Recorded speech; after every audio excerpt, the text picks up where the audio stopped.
because he's going the distance. This is the show before the show.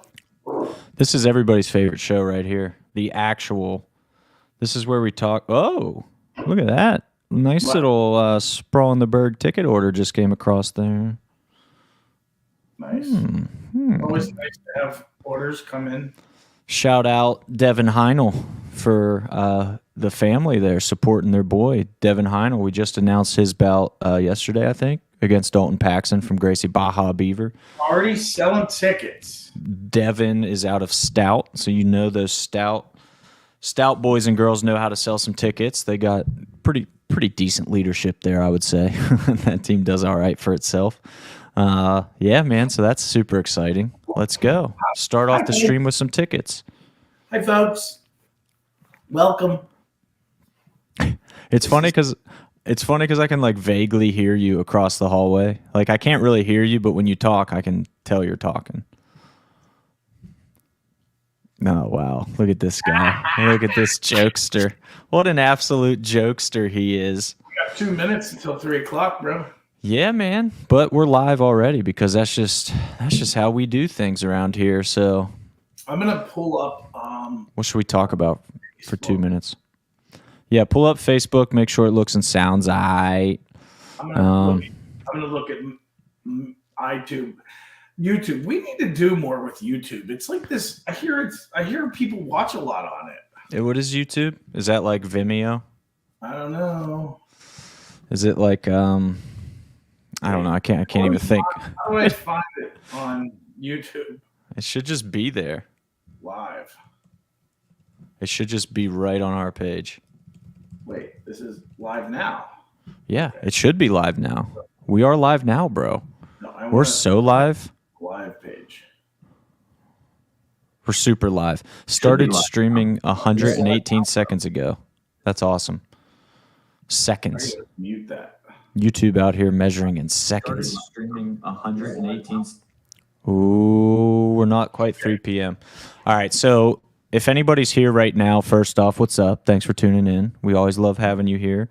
The show's officially going to start at 3. We've got a really good lineup coming your way. Like a superstar lineup. Superstar, BitB18 lineup. So we're kicking it off with Luke Martin from Stout. He's facing Tanner Cahill. Really, he's a D2 national champ wrestler. That bout with Tanner is insane. We had Tanner on last week, so you got to hear from him on that, and that was a really good podcast segment, dude. Tanner killed it. The Shop Boys always kill it. So I'm excited to hear Luke's perspective, though, because obviously a D2 national champ wrestler making his MMA debut. It's a big deal. It's a big storyline. That's the kind of stuff that gets promoters and just fans of MMA hyped for sure. Look at this guy popping in. You recognize him? Let's go. What's that? Let's go. What's up, dude? No cheeseburger today, unfortunately. Problem with Edwin Vera is that he's not watching it on 247 Live. He's watching it on Facebook, but you got to go where the people are. You got to serve the people where they're at, I guess. So I'm glad you're watching, Edwin. But yes, the 247 Live app is obviously superior to any other platform that we're on. So we just sent out a little push notification. I just got it on my phone. Look at us go. Look at all this technology with the 247 boys. You love to see it. Dude, it's 3:01. We're late. We're here. We're live, and we're here, and we're talking. So I think we're good. What should we just jump right into that last Sprawl announcement? Because as of right now, Sprawl in the Burgh 2. Hoot Lee, yes. What's up, Hoot? Is he on the app or YouTube? Where's he at? He's on the app.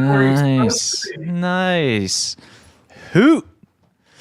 So, you guys ever see this event? BitB10, MMA and boxing, one night, one roof. You still had that on. I took it off when we went to lunch. I'm wearing the throwback lanyard from the canceled show, so this is like a vintage. I don't know. This is probably worth a lot of money these days, so I might need to pawn it.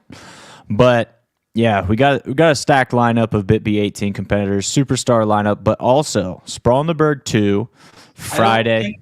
I don't think people want to know the last bout. Okay. We won't tell them that. It doesn't matter.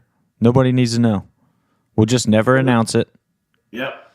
I think that's what we got to do. You just show up, and on Friday, October 20th at the Hollywood Casino at the Meadows, you just show up, and there will be one more bout that you weren't expecting. That's how it'll work.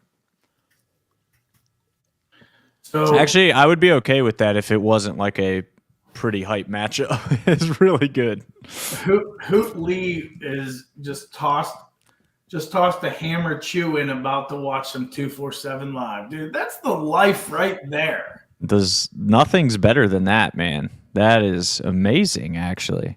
Hammer chew. There's snuffing better than that. Snuffing better.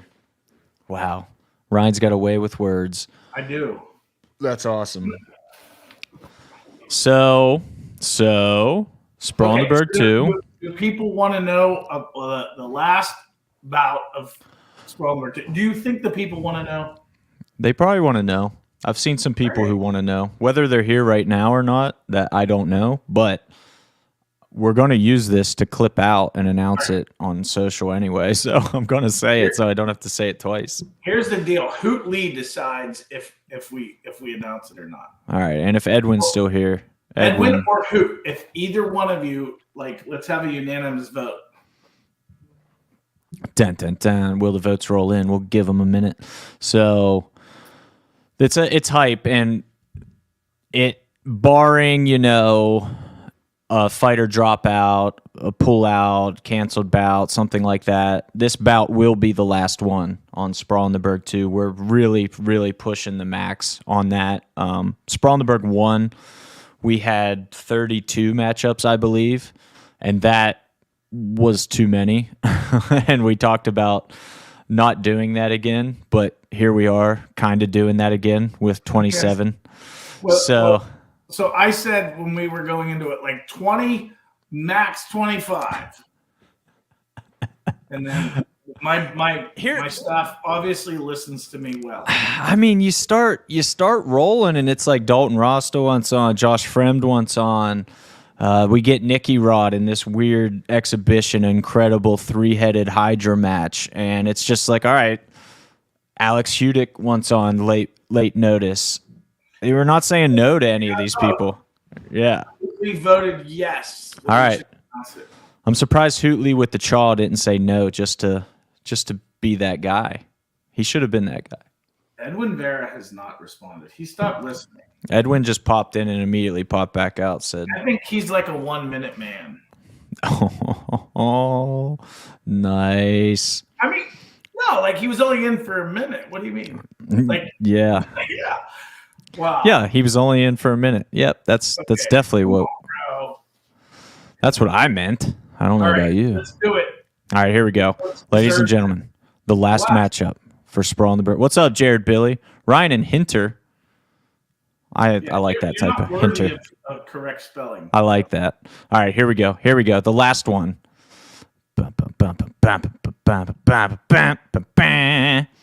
There it is. Jarek Fry versus Steve Mowry, a black belt heavyweight showdown. Steve Mowry, the number 3 ranked Bellator heavyweight. Literally, number 3 ranked Bellator heavyweight. Just making sure you guys heard that. That means he's literally one of the best heavyweight MMA fighters in the world. Steve Mowry from Butler, PA versus Jarek Fry. Jarek is a savage as well, and we've been hearing. We actually wanted him on Sprawl 1 as well, and he couldn't do it. So I was super excited to lock him down for Sprawl 2. So he runs Veteran Bushido Brotherhood. They do incredible stuff for veterans in the community. Oh, Hogaback Hound Dog's here. So Jarek and Veteran Bushido Brotherhood do incredible things for veterans in the community. They kind of give out scholarships for fitness programs, as I understand it, for veterans. So if a veteran coming home wants to get into a good fitness routine, they help make that happen. Maybe if means are a little stretched or if they just need a little help, they're there for that. And Jarek also just ran a super successful barbershop throwdown grappling event last weekend. I saw a lot of familiar faces. A lot of people that are going to be on Sprawl 2 grappled at that card. So that looked like a great time. I unfortunately couldn't be there. I really did want to be there, but next one. We'll get him on the next one. So we got Jarek taking on Steve Mowry. It it's a heavyweight bout, like I said, but there is a weight difference here. Steve is significantly larger than Jarek, so I appreciate Jarek stepping up and being like, I don't care. I'm going to take it. Like I said, he's a savage, and he rolls with Dempsey all the time, so he's no stranger to going against somebody super dangerous and powerful. So this is a killer matchup. We just had Steve on the podcast as well, and that kind of kickstarted it. He was like, how do I get on that card? We were like, all right, let's talk. So he's Ryan Kavanaugh's in the house, just to let you know. Wow. Things are good when Ryan Kavanaugh's with you. Yeah. Look at this. Hoga back as well. Let's go, boys. See you next weekend. The boys are about to go off next weekend. About to hear from one of your boys here in a second, Hoga back. Luke Martin about to join the show, so you might want to stick around for that. Roby in the house, too. Rich Roby. Hype about Fry versus Mowry. We are as well, my friend. And Roby's match against Ken Robison. That's sick. That's a rematch, and I love a good rematch. I love getting Roby back in there after he fought Max Hansen at the first Sprawl on about, what was that, like 2 hours notice maybe? Max, he had about 2 hours to get ready for that one. And Max Hansen's just, no big deal. Dante Leon's main training partner and, one of the best in the world now, a black belt on a tear. Yeah, 2 hours. That's enough time for Roby to get ready for sure. So that was a fun one. We're excited to have Roby back. And this whole Sprawl card, guys, like, I'm not just going to toot our own horn too much here, but I do encourage you to go check out that full card at 247fighting.com. Go to our Instagram. It's nuts. We have one of the top grapplers in the entire world. We have a UFC guy, 2 Bellator guys.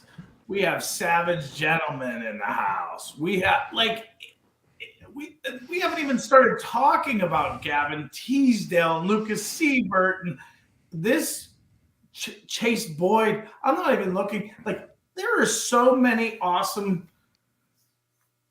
fighters, grapplers, super fighters, whatever you want to call it. It's a star-studded, angry show. I like calling them super fighters. I like that. Fighters. That's funny. You guys are some super fighters.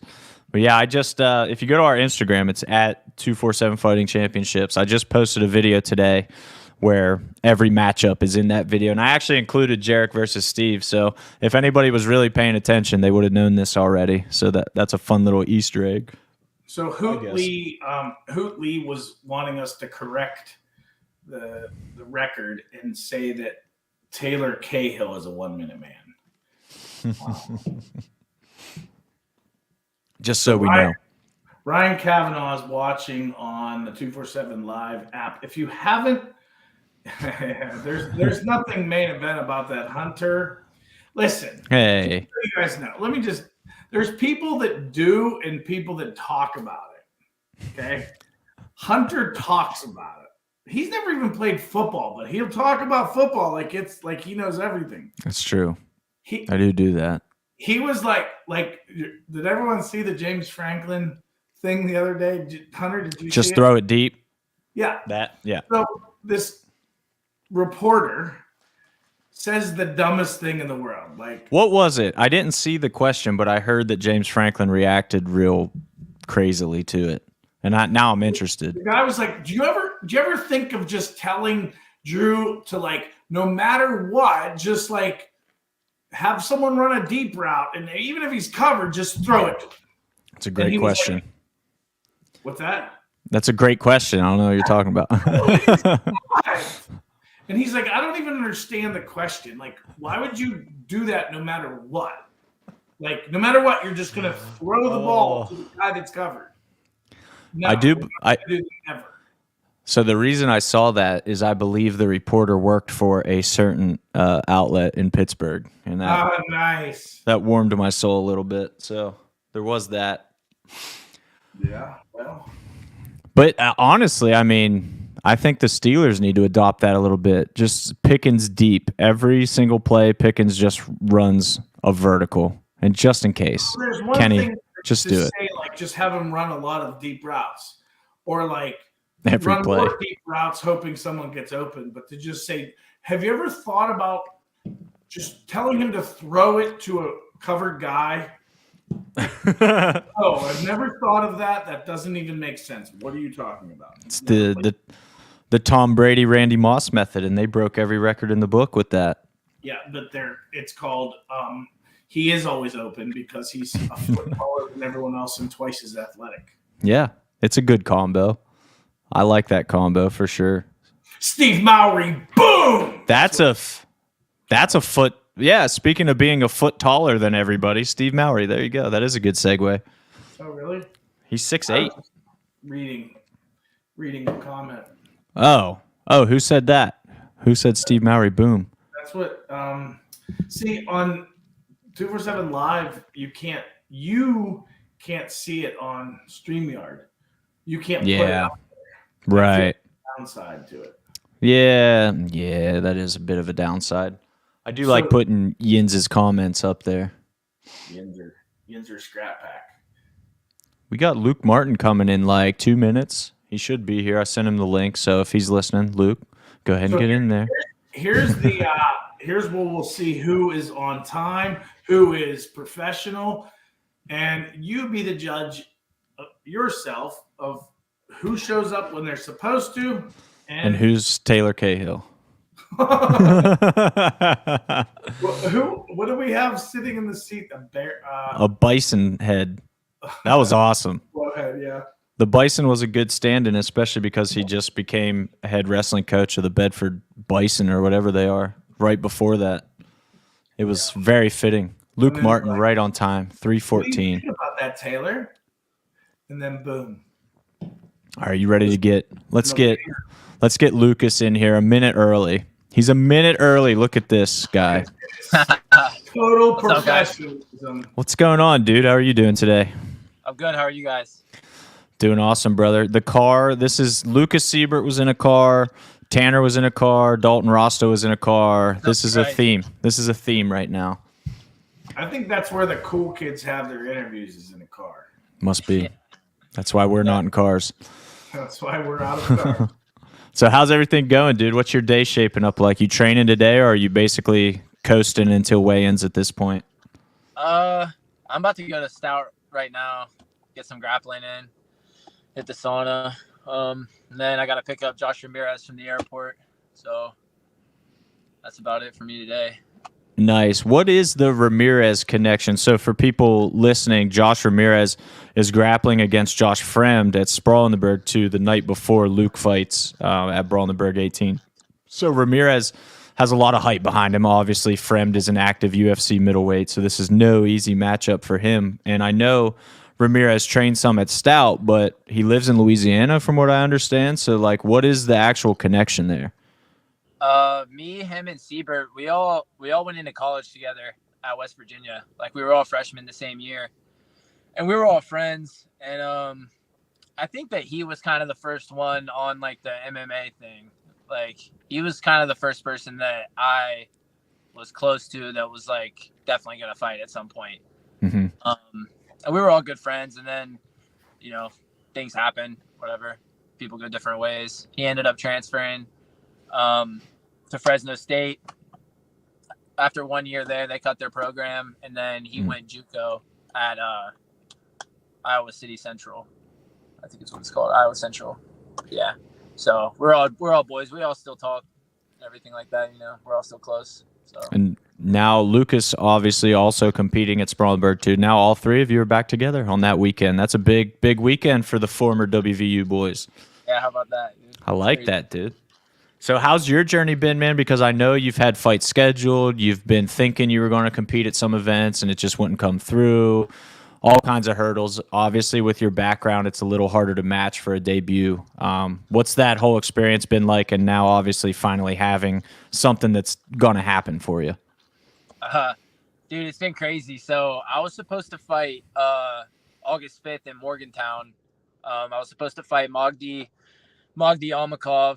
And then a week out, or like maybe 10 days out, I broke my hand, and I got a staph infection, and that was pretty much it. I couldn't fight. Mike didn't want me to fight, so we pulled out of it, and just wanted to look ahead to the future and just be ready for the fight when it is my turn, you know. And it was hard. It took a long time for me to finally find somebody that was willing to fight. And Mogdy was game, and they gave me him, and I was there. I was with it, and then things happened. Staph infection, broken hand. Had to pull out, and then Tanner got offered Tanner, and I was right on it. So it was an interesting matchup from the jump. 2-1 versus a debut. Obviously, with your background, it makes it make a lot more sense. But what did you know about Tanner when you took the fight? Because I know Stout, obviously Siebert was linked to him briefly for a fight, and I'm sure you heard about him from Lucas. But like when that fight offer came to you, or Wilkins, as it were, how much did you know about Tanner at that time? How much had you thought about fighting him? Siebert had brought it up to me before, but I wasn't really sure if that would ever happen because he was already 2-1, and I didn't know what direction we were gonna go in. And then Mike just brought it to me one day, and I was like, yeah, I'm in. But I didn't really know much about him other than he had beef with Siebert. That was pretty much it. I knew that he had wrestled in college. I wasn't really sure where or what his career looked like wrestling-wise. So I didn't really know much about him in that aspect, but I knew that he had fought Logan Pryor, who trains at Stout too. So I had heard of him in that sense, and I had seen like on Instagram and stuff him beefing with Siebert. So that's pretty much the extent of what I knew.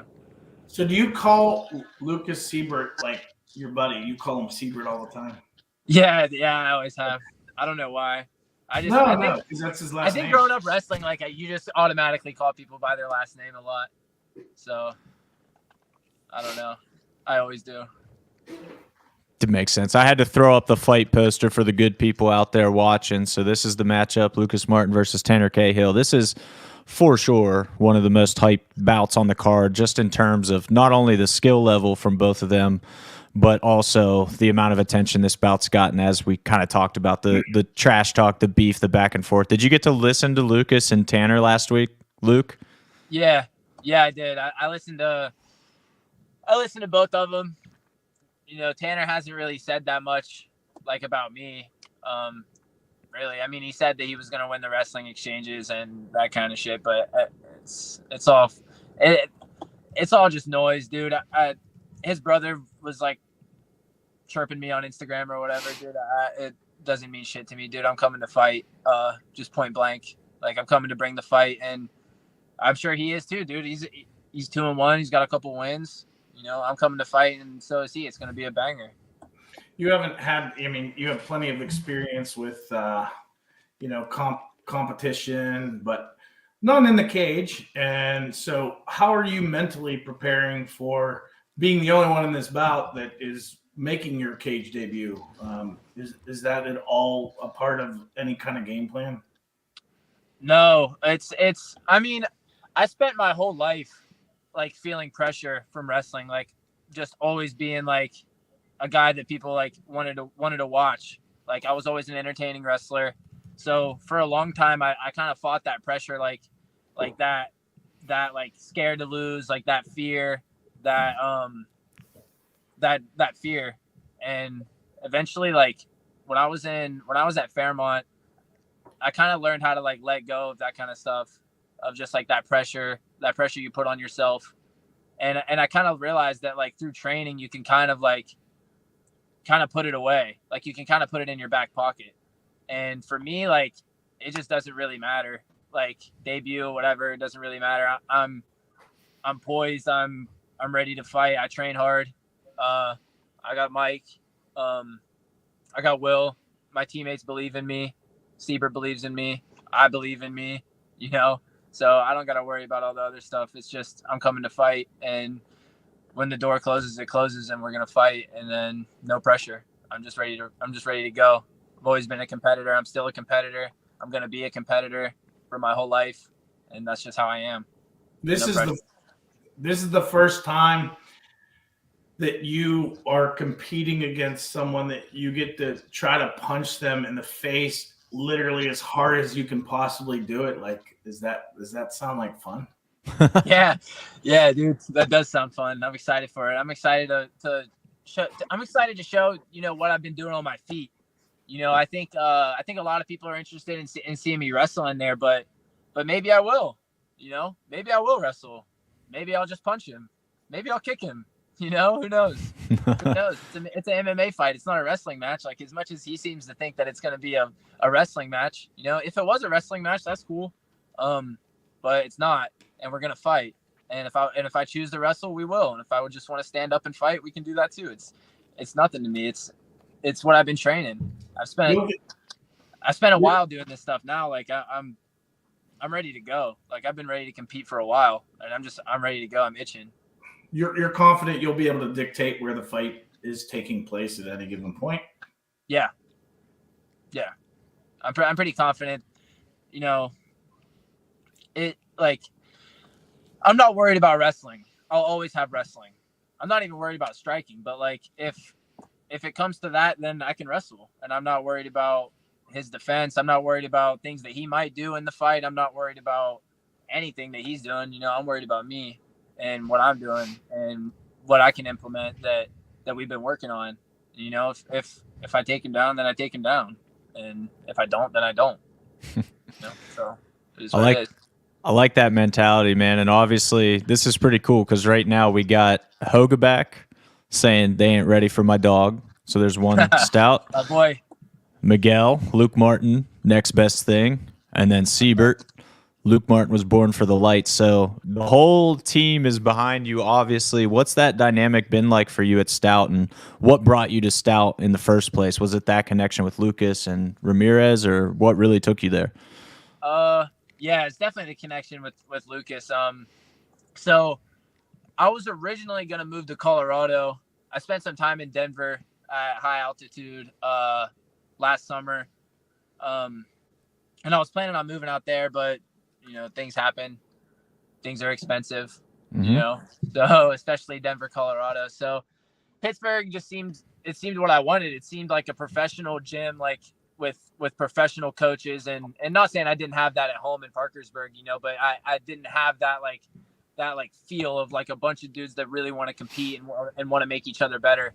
And that's what we have at Stout. We're like just constantly pushing each other, constantly tweaking each other's game and helping each other out. I'm helping guys with wrestling. They're helping me with striking, and jiu-jitsu and all that kind of stuff. And it's great, dude. It's a brotherhood, really. And I'm blessed that I had the opportunity to move here. And, I'm blessed I was connected with Siebert from college and stuff. So I'm blessed that I'm here. I'm blessed to have the people around me that I do have around me, and we're working, man. We're always working. That's beautiful, man. So you do live in Pittsburgh now? Yeah. I moved up here in May. Right on. Where at? Carnegie. Perfect. Easy drive for you then. I know where he lives. Yeah. I stopped by. I dropped him off some ticks. Dude, Luke, you're doing good with the tickets, man, by the way. I guess we can publicly express some appreciation there for first fight, selling some tickets, man. That shows a lot. I saw quite a few online orders come in for you too. So in addition to those physical ticks that you got, it's going to be a good day for old Lucas Martin. Working on it, man. Working on it. Trying to get like Lucas. Trying to get like Siebert. He's really good at promoting himself, man. We've talked about a lot on the podcast, obviously, and I think last time I kind of said you've handled your career pretty much to a T to this point. It's really cool to see for an amateur. So how much do you lean on him for those kind of things? How much do you guys discuss not the fighting in the cage, but the marketing, the building your brand, those type of things? How much do you guys talk about that? We talk about it a lot, honestly. I'm just always trying to like pick his brain for like that kind of thing, because he's getting he gets a lot more like views and stuff like that than me. And I'm just trying to learn from him in that aspect, because I know that that's a big part of the game, and like getting to the top of the game, like that's a part of it. Like I want to be the best fighter in the world at some point. Like I want to be a world champion. That's my goal, but to get to that, you have to be able to market yourself, and you have to be able to promote yourself and your fights, and you have to be able to do that kind of stuff. And when I was in college and coming out of college, like I really wasn't that, like I wasn't that guy really. Like I wasn't that active on Instagram or really anything for that matter. But I'm getting more active. I'm getting better at it. he's helping me with it, you know. So Yeah, I think that's one of the biggest mistakes that guys that want to make it to the top level, like they think it's all about in cage, and that's only part of the equation. Knowing that, there's other parts of the equation, that there's a reason that like McGregor was who he was, and there's a reason why it's not only about what's in the cage. There's a lot to be said for guys that market themselves and know how to talk on the mic and all that stuff. One of the last things we're gonna ask you about, if you could tell us, how do you envision this fight ending? Like, how would you visualize your fights, or you do visualizations, and how do you see this fight coming to an end? I see a good fight, but I mean, all respect to Tanner, but I see a one-sided fight. I'm a lot more athletic than him. I'm longer than him. I'm faster than him. I'm stronger than him. I'm a better wrestler than him. I feel like I got better hands than him. I'm a harder competitor. I want to win more. That's just how I am. I'm just coming to compete, and I'm coming to fight, and I'm going to bring the fight to him. However it ends, whether it ends in a finish, whether it goes to a decision, whatever it is, I'm coming to fight. And like I said, I'm sure he is too, but I'm coming to finish him. I'm coming to finish him, whether I choke him, whether I knock him out, whatever it is. I'm coming to fight, and I'm coming to put it on him. So I hope he's ready. I can tell you that there's a lot of buzz for you. There's a lot of buzz for this fight, and obviously us on staff here at 247 Fighting, we talk a lot. This is a fight we've been talking a lot about. I'm super stoked to see both of you and see you in the cage, and it's gonna be awesome. It's gonna be electric at the Meadows. Yeah, I'm stoked, man. I'm ready to blow the lid off that place, man. Let's go. Let's do it, dude. We're excited to have you, brother. Like Ryan said, you're a name that we've heard about a lot from Stout, so it's an honor to get your debut in there, man. We're super excited just to see what you got in general, but the matchup's fire, and that night, like you said, you're going to blow the lid off that place. The energy in that place is unbelievable, so honored to have you a part of it, brother. Yeah, I'm honored to be there, man. I'm excited, man. You guys run a good promotion. I went to the July 15th card. It was fun, man. It was fun, man. You guys put on a good event. Thanks, dude. It means a lot, man. We're going to try to one-up it in October now. That's the goal. Yep. Thanks, guys. All right, dude. Enjoy your day. We'll see you, brother. Later, brother. Nice. That was Lucas Martin, obviously fighting Tanner Cahill, October 21st. That's a Saturday at the Hollywood Casino at the Meadows. You guys got to get those tickets. 247fighting.com. Several rows are sold out right now, so I highly recommend you go ahead and don't wait. Wait, I got to add Craig while his hair looks crazy. Nice. Look at that. Look at my that. hair look great. Oh, it does look great. It did at first when you were all leaned up. It's like just a shelf of hair. It was awesome. There's nothing crazy about that. That's a good-looking young man. I just got off work. You got to give me a break here. We know. Everybody knows how handsome.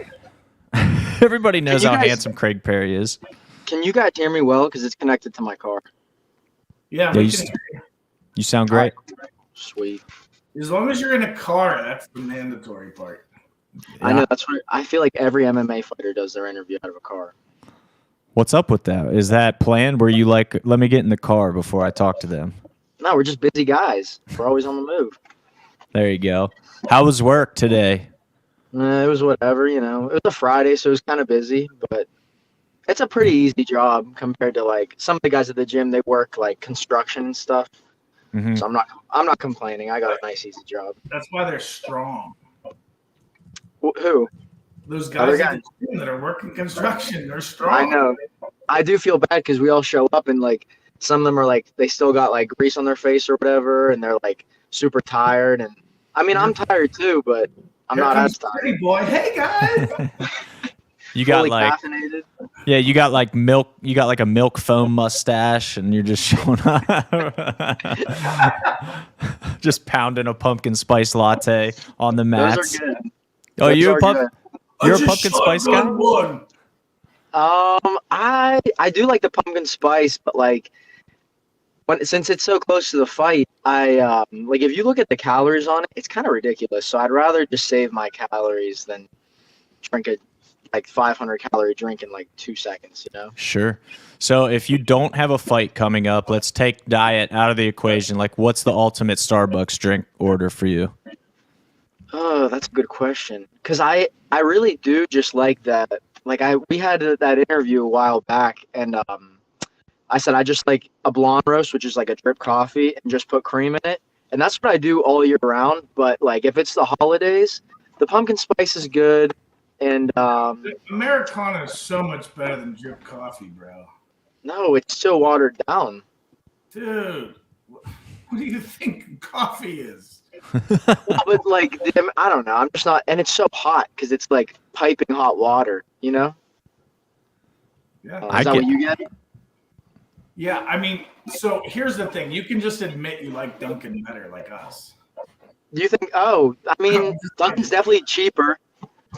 It's Well, definitely cheaper. I wouldn't say it's cheaper. They're both expensive. How expensive is like a drink at Dunkin'? I don't know, like $3 or $4.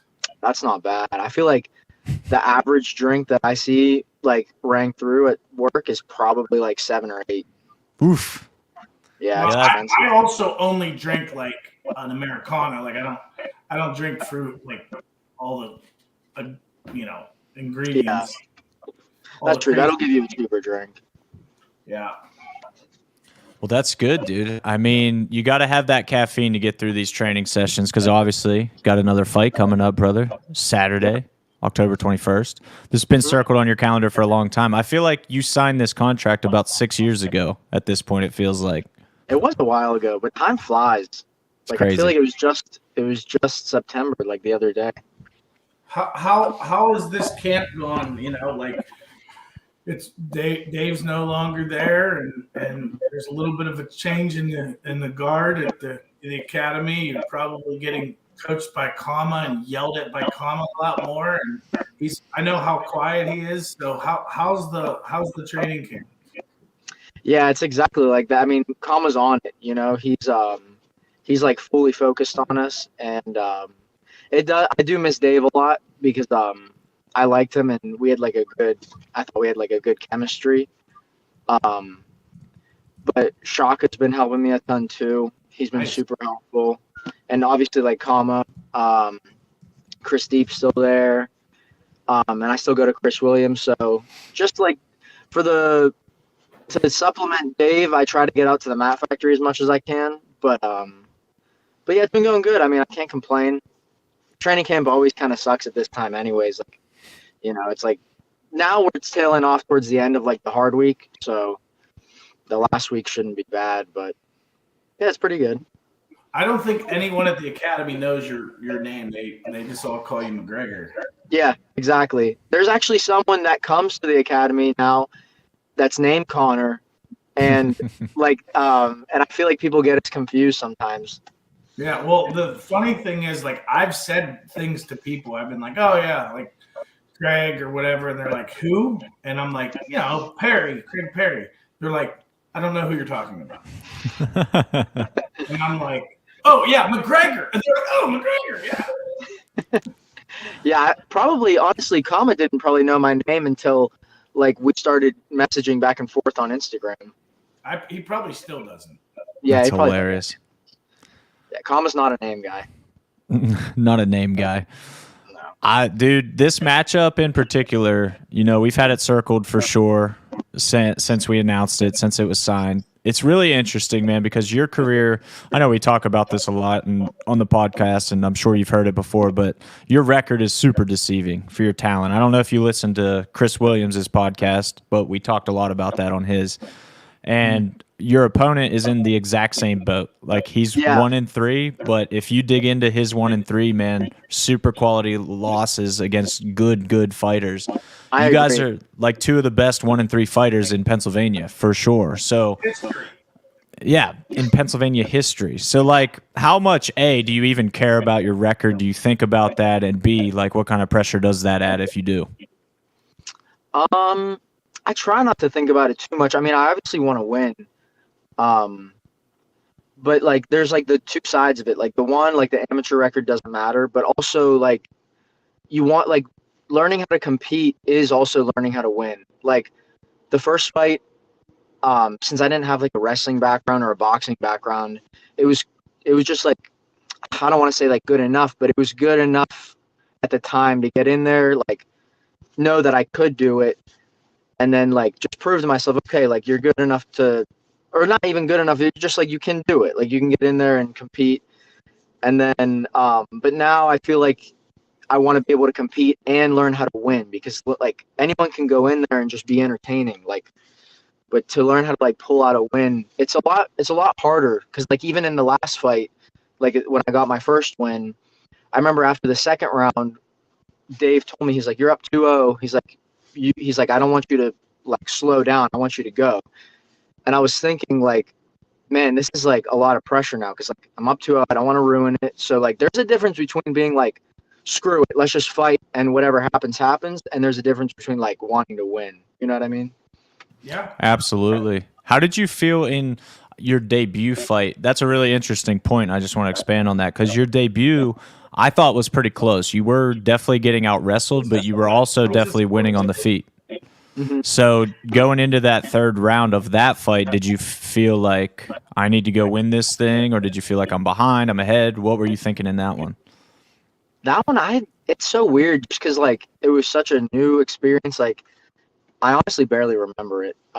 Like when I watched it back, I didn't remember most of the things that happened. For anyone that didn't see it, not because I was like almost knocked out or anything, it's just like a weird thing. Like it's like you have so much adrenaline rush, and I don't know. I guess it's like your fight or flight kicks in, and you just don't remember. But I do remember afterwards, like he took me down and he like controlled me the whole third round, and I pretty much knew once we got up, like I thought, just because I feel like maybe I'm harder on myself too, I thought I lost by decision. But like I said, like I was afterwards, like after like everything like died down and we were just sitting back there, I was like, okay, I was like, I made it through, you know, like it could have gone a lot worse. Well, I think that was an amazing performance by both of you. That was both of your debut fights, and it was absolutely an awesome fight, and it's really made me a fan of yours. The way I saw you move and put together combinations that I, seeing from a amateur debut fighter was just awesome. Then you had the Anthony Morris fight, which you broke your arm in. Mm-hmm. And then the Mario fight, and that's the one I feel like that that's the only time I really saw you fight that I was like, man, I wish he could get that back. Mm-hmm. Yeah. What were your thoughts after the Mario Texador fight? I told this to like a few people, but like that one was so weird because like obviously I was coming off the elbow injury, and like the closer the fight got, like it was a different feeling. That one I wish I could have back too, because I feel like I didn't go in there and do everything I could. It's not like I went in there like I was like restraining or like I was scared. It was just like something was off, but like I'm not making mistakes. Mario's like super strong. Like once he got me down, he's a strong guy, and he had like a really good game plan. And his defense was good. Like I was throwing punches at him and he was just blocking, and like I was just missing, like, you know what I mean? Like maybe he wanted to win more that night or something.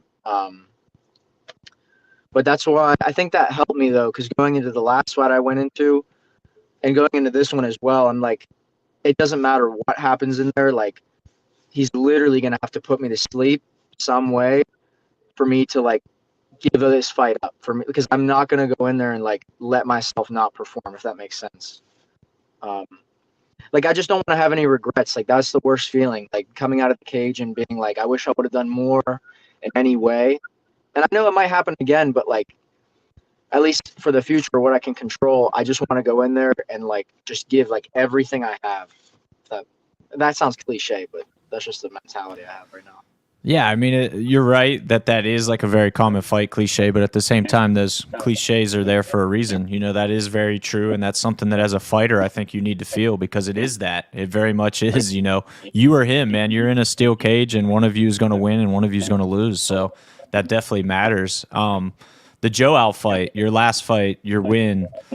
I think everybody was surprised that you wrestled a lot there, dude. Like, what? This is Craig Perry, the wrestler. So was that a focus for that fight camp, or was it on that night you realized I might be able to get it done here and just kind of rode the hot hand, so to speak? Yeah, I don't plan anything before the fight. Like, we have things that we focus on, and I have like things that maybe I want to like have happen in there. But really, like, I just react to whatever happens. So when he got me, like, he was tough, and I've trained with him since. He's a really cool guy. I like him a lot. I think he's actually fighting tomorrow. But he's tough. So like after I hit him a few times and he took it, I was like, and then we got up against the cage. I was like, I just didn't even think about it. I was like, I know this takedown's here, so I'm just gonna go for it. And I probably could have been a little bit more offensive on the ground and try to make something happen. But I mean, it was just there, and I just went for it. And I will say this: I see why people wrestle, because it is so much easier, like once you get someone on the ground, to finish the round there than it is to keep it on the feet. Like, no, I like to keep it on the feet. Like, I want it to be like, that's what I want to do, because you can't just take someone down and lay on them and like expect yourself to have a career that's going to go anywhere. So I'm going to, like, if it's uncomfortable, it's probably what you need. So keeping it on the feet, figuring out a way, that's what I like to do. But I mean, wrestling is also part of it. So if it comes to it, like, whatever. Have you been tagged real good at all in sparring? Yeah. So I mean, because I haven't seen you hit in like standing in the cage. So I was wondering if you really. I had a pretty bad one. I won't say names because I feel like this person's like super nice and he helps me out a lot. But I've had like one or two pretty good ones. But I think you need that, you know? Like, Chase isn't that. Chase Chase is hard. Chase is big. Chase is like way bigger than people think. He looks like he doesn't look as big as he is on camera. He's a big dude. He's huge and he's strong. Like, even when he cuts weight, he is strong. Well, he's not known as like a puncher, but when you see what he did to Des Ford and like, yeah, that dude's got some power. Yeah. And Shaka has crazy power too for his size. Like, people don't give him credit for that. Well, we do. He also, yeah. You guys do.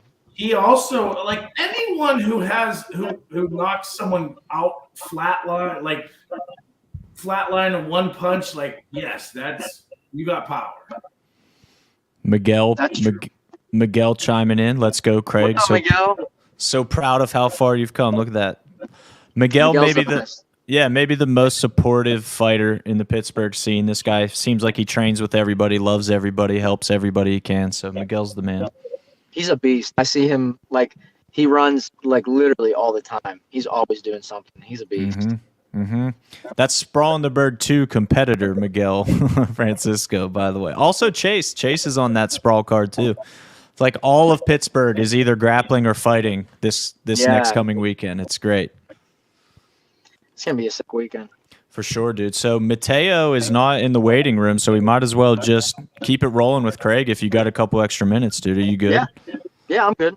Sweet. All right. So now I don't know where to go from here, Ryan. What should we ask Craig now? I feel like I didn't want to keep my answer rolling there for too long, but you said my opponent was also 1-3, and I just wanted to like say that you're right. He is good. Like, if he's watching or whatever. Like, I definitely am not taking. I don't take any fight lightly, but I definitely am not taking this one lightly, just because of a record or anything. You're supposed to talk. You're supposed to say how bad you're gonna embarrass him. You know.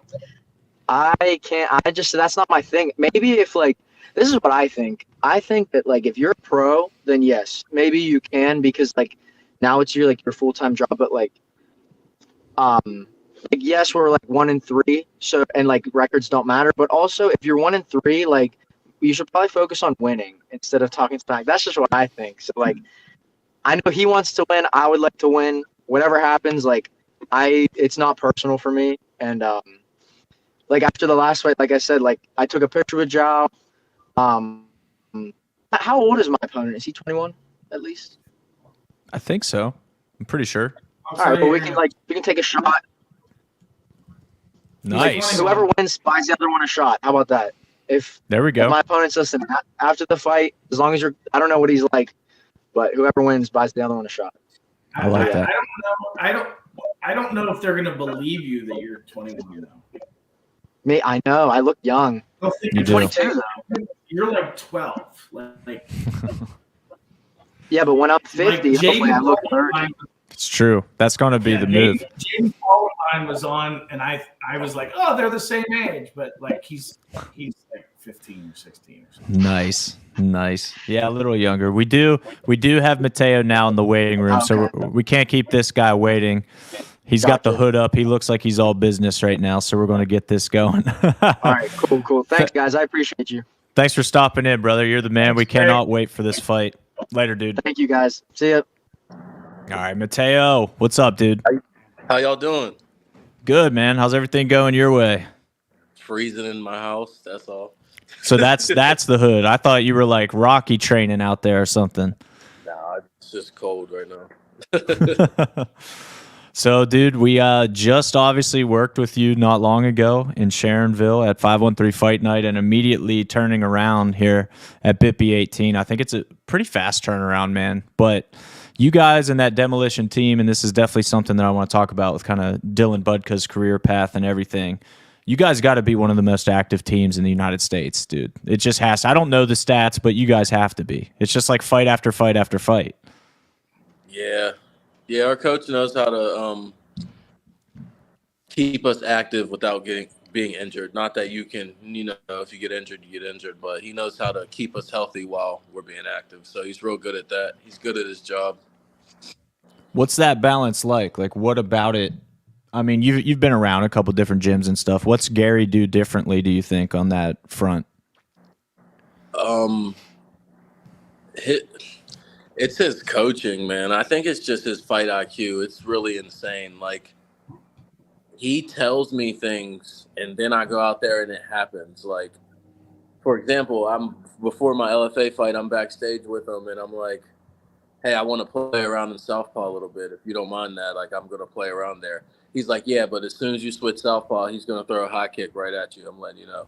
And if you go back and watch the clips, I switched southpaw, and as soon as I switched southpaw, he threw the high kick, like not even 2 seconds after. And that's why I pointed in my corner. I'm like, wow, like this man is good. And then he goes, yeah, and he's a good jiu-jitsu guy, and he has good kicks. So if you're standing over him, if he's on his back, he's gonna up kick you. My dumb ass thinks up kick to the face. No, he ends up up kicking my legs. And Gary was like, I told you he was gonna do that. I was like, I thought you meant the face. He was like, no, dumbass, your leg. I was like, oh. And so I left that fight with a dislocated fibula. And he's just a great coach, man. Like, best coaching I've ever had. And he's very old school. And he just knows how to build you up, but at the same time, keep you humble and put you down when he needs to. So he's just a great coach. That's awesome, man. It's evident in the team's success for sure, and just talking to Gary and working with you guys now, it's very evident that you guys are super professional and put together and taking it very seriously. And kind of like you said, it feels to us from the outside that Gary very much has a plan for all of you guys. It's not just like, oh, we're taking willy-nilly fights here, we're just trying to get some experience. No, it's like he's trying to help you guys build real careers that lead, ultimately to the UFC. So that's your end goal as well, I assume? Yeah, my end goal is definitely to be in the UFC. Like I said on last interview I had with Luke, I'm just taking it one fight at a time right now, trying to get better, trying to get as much experience as I can get. Because the UFC is one of those promotions, they can call you whenever, and you just got to be ready. You can't tell them no, you can't turn them down, because then that might be your only call you ever get. So right now I'm just trying to fight everywhere, get as much experience as I can, just in case that call does come someday. I'm ready for it. Well, 2-0 as a pro across 2 different weight classes, and I think your fight coming up with Frankie's a different weight class as well. So you've kind of yeah. That's because I'm fat though. not gonna sit here and brag about that. I did think, the heavyweight fight in Ohio was definitely interesting to me. The size difference was pretty hilarious, and obviously you won that fight. But what kind of challenges did that bring to be facing a guy that was a legit 260 and you were about 210, I would say? Oh, it's like, because it's a fight, so you can say just don't get hit by him, right? All you want, but you got to fight. You want to win, you got to fight. That's how it is. So it was just wondering if my chin would hold up. And then he hit me. I was like, okay, I can take it, but I can't take too many more of those. So I'm like, so that was the biggest thing, just not being hit by him clean, very clean, and holding him down, man. Holding him down was hard. Like, it was hard. Like, everything I said in that post-fight interview was real. Like, I don't want to do that ever again. I didn't feel good. I didn't feel good at all. But, I mean, hey, I got the job done. That's all that matters. So, on to the next. Well, yeah, man. Those are the kind of things that, like, give you an experience that gonna, like, benefit you somewhere along the line. Like, you're taking on challenges that a lot of people aren't gonna be willing to do, and so don't think that won't catch up with you and benefit you in the long run. Yeah, I hope so. I hope it does. Like I said, I just want to fight everywhere and just fight and put on shows for people. I just love fighting. That's really all it is. I love fighting. I love competing, and I love fighting for you guys too. So, yeah. Thanks, man. That means a lot for sure. And ditto. The feelings are definitely mutual. Having you fight for us was awesome. And I was super excited to get it done in Ohio, but I'm not going to lie. I'm more excited to have you a little closer to home because the buzz is very real, man. Like, you've been selling tickets like crazy, which is obviously good, but that atmosphere, I think, is just going to be out of control for you. And we can tell, every time you post something on Facebook, it's blowing up in the comments with all your supporters. What's it like having this kind of hometown fight now, whereas before, out in Ohio with us? Just trying to stay focused. I got to get the win first. None of that matters. But there it is go. exciting, though. Like, I get, like, excited in, like, spurts. Like, I'll get real geeky, real hyped. And then I'm like, all right, relax. And then it'll happen again. Then I'm like, relax. But, no, it's fun, though. And I got a little bit of revenge. I had a pro debut at home in Pittsburgh. I had a boxing match. It didn't go my way. I got stopped in the 3rd round. So I haven't had a win at home since 2021 when I fought for Made Men Promotions as an amateur, and that was the last time I fought in Pittsburgh. So I'm seeking. It's more of a revenge thing for me. Like, I got to get this one back, and I just don't want to lose in front of my people, in front of my mom, in front of anybody. So I'm coming in looking forward to finish the fight and put on a show, and I'm ready to go. Mark Farrell. Sorry, I'm not sure how you say it. Go get it, he's saying. So that's good. We got a Mateo supporter there in the comments. That's awesome. Do you know Mark? I think he knows my mom, so I heard he was a good dude. So, and I think maybe he has a son or somebody grappling on the show the night before, I believe. That's awesome. So, yeah, Mark's a good dude. I've heard about him. Nice, dude. Well, that's sick. I love, like I said, I mean, it's funny. We're talking about the support you get, and then somebody in the comments is supporting you, so that makes perfect sense. Yeah, man. Yeah. But like I told you over Instagram, people they support, but they don't always support in the right ways. I ain't gonna say what we talked about, but I know what you're saying for sure. I remember the conversation pretty well. But yeah, man. So don't there are gonna be those people that like don't want to see you succeed, that don't want, like, you're doing things right when you have those people, and don't let that discourage you. Let that encourage you, and let the doubters do their thing. Because, like, I always say it, I've said this to Hunter, like, losers focus on winners, winners focus on winning. Like, there's nothing truer than that. I like that. If you fix your eyes on what you got to do, what you got to take care of, don't worry about what the haters or the naysayers are.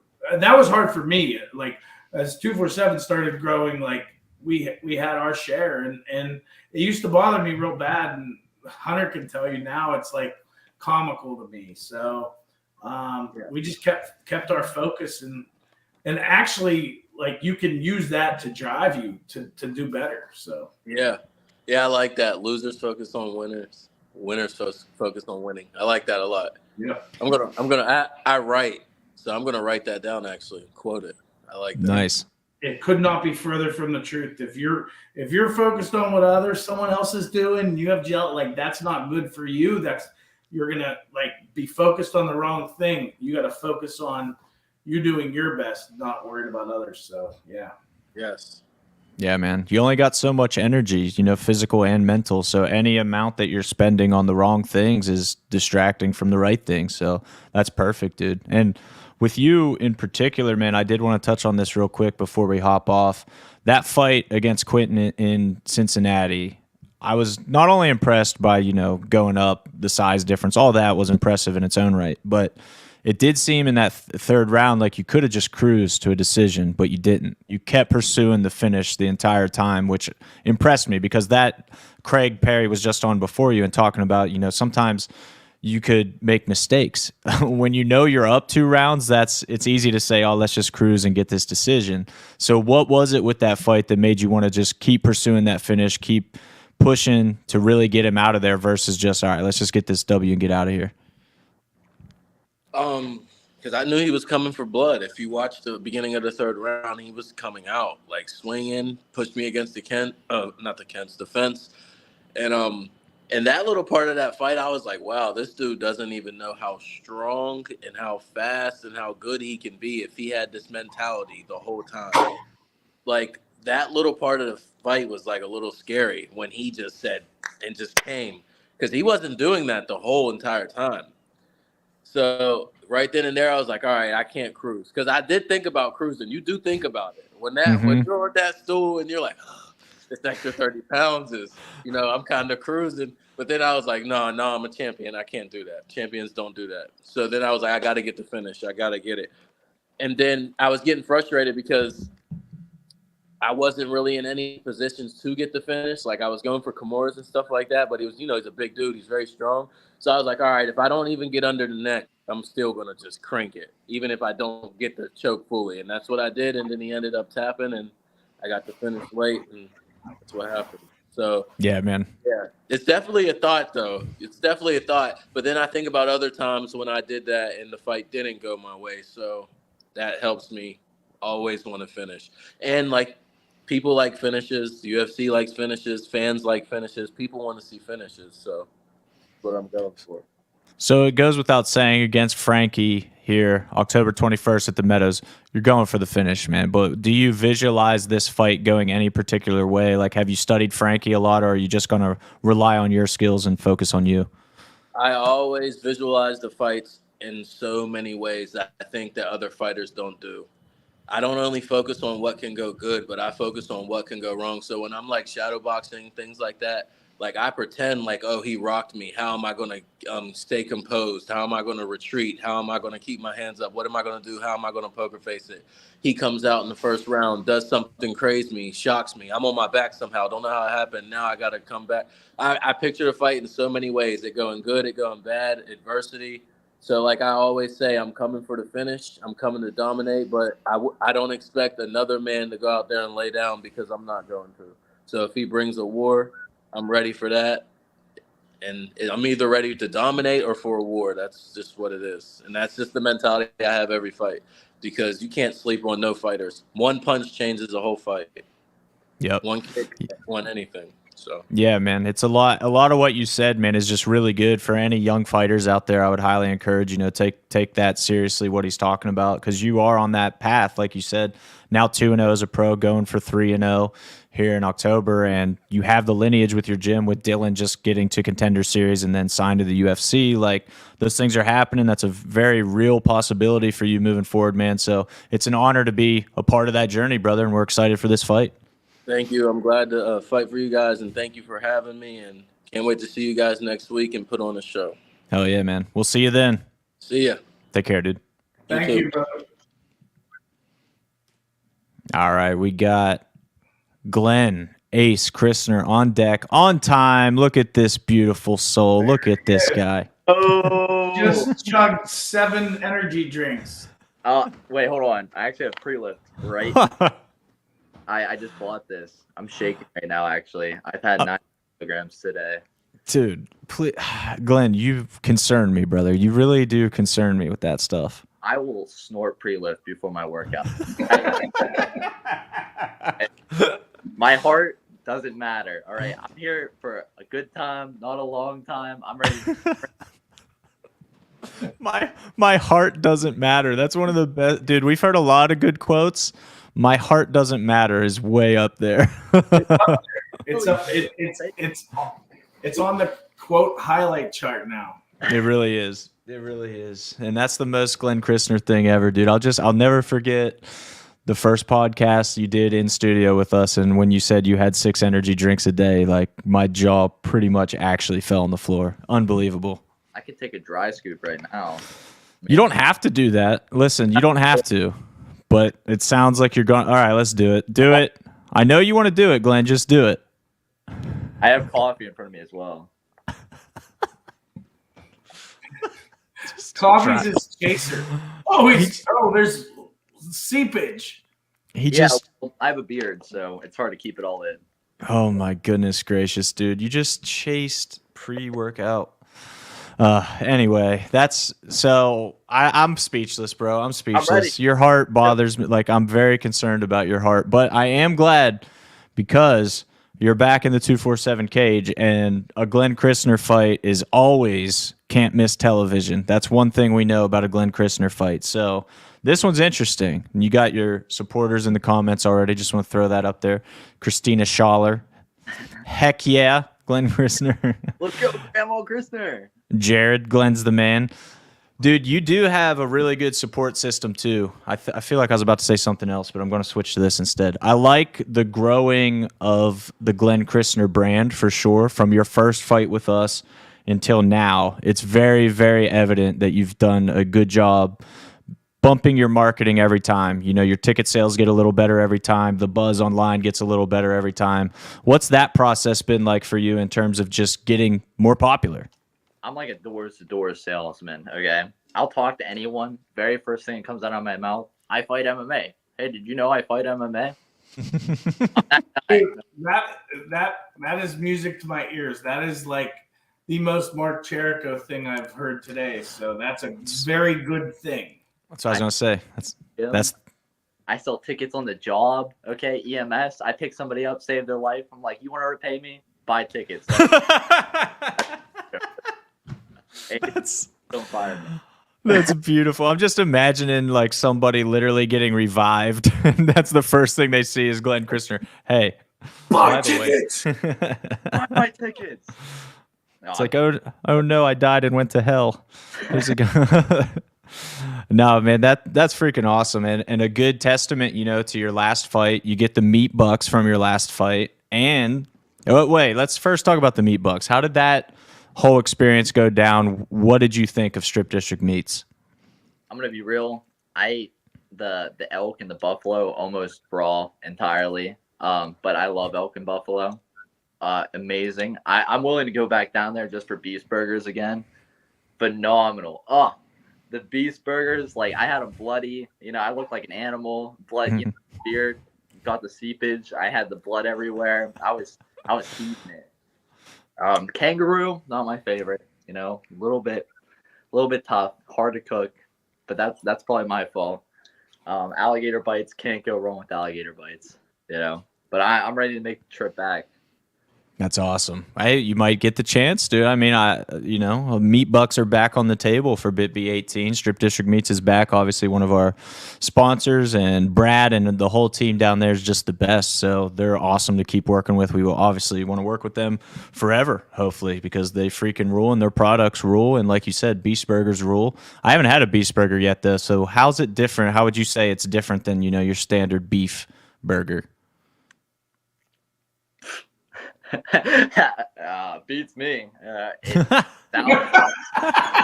Like meat is meat, okay? Like I eat like a deer off the side of the road if I had to get protein. So, you know, right on.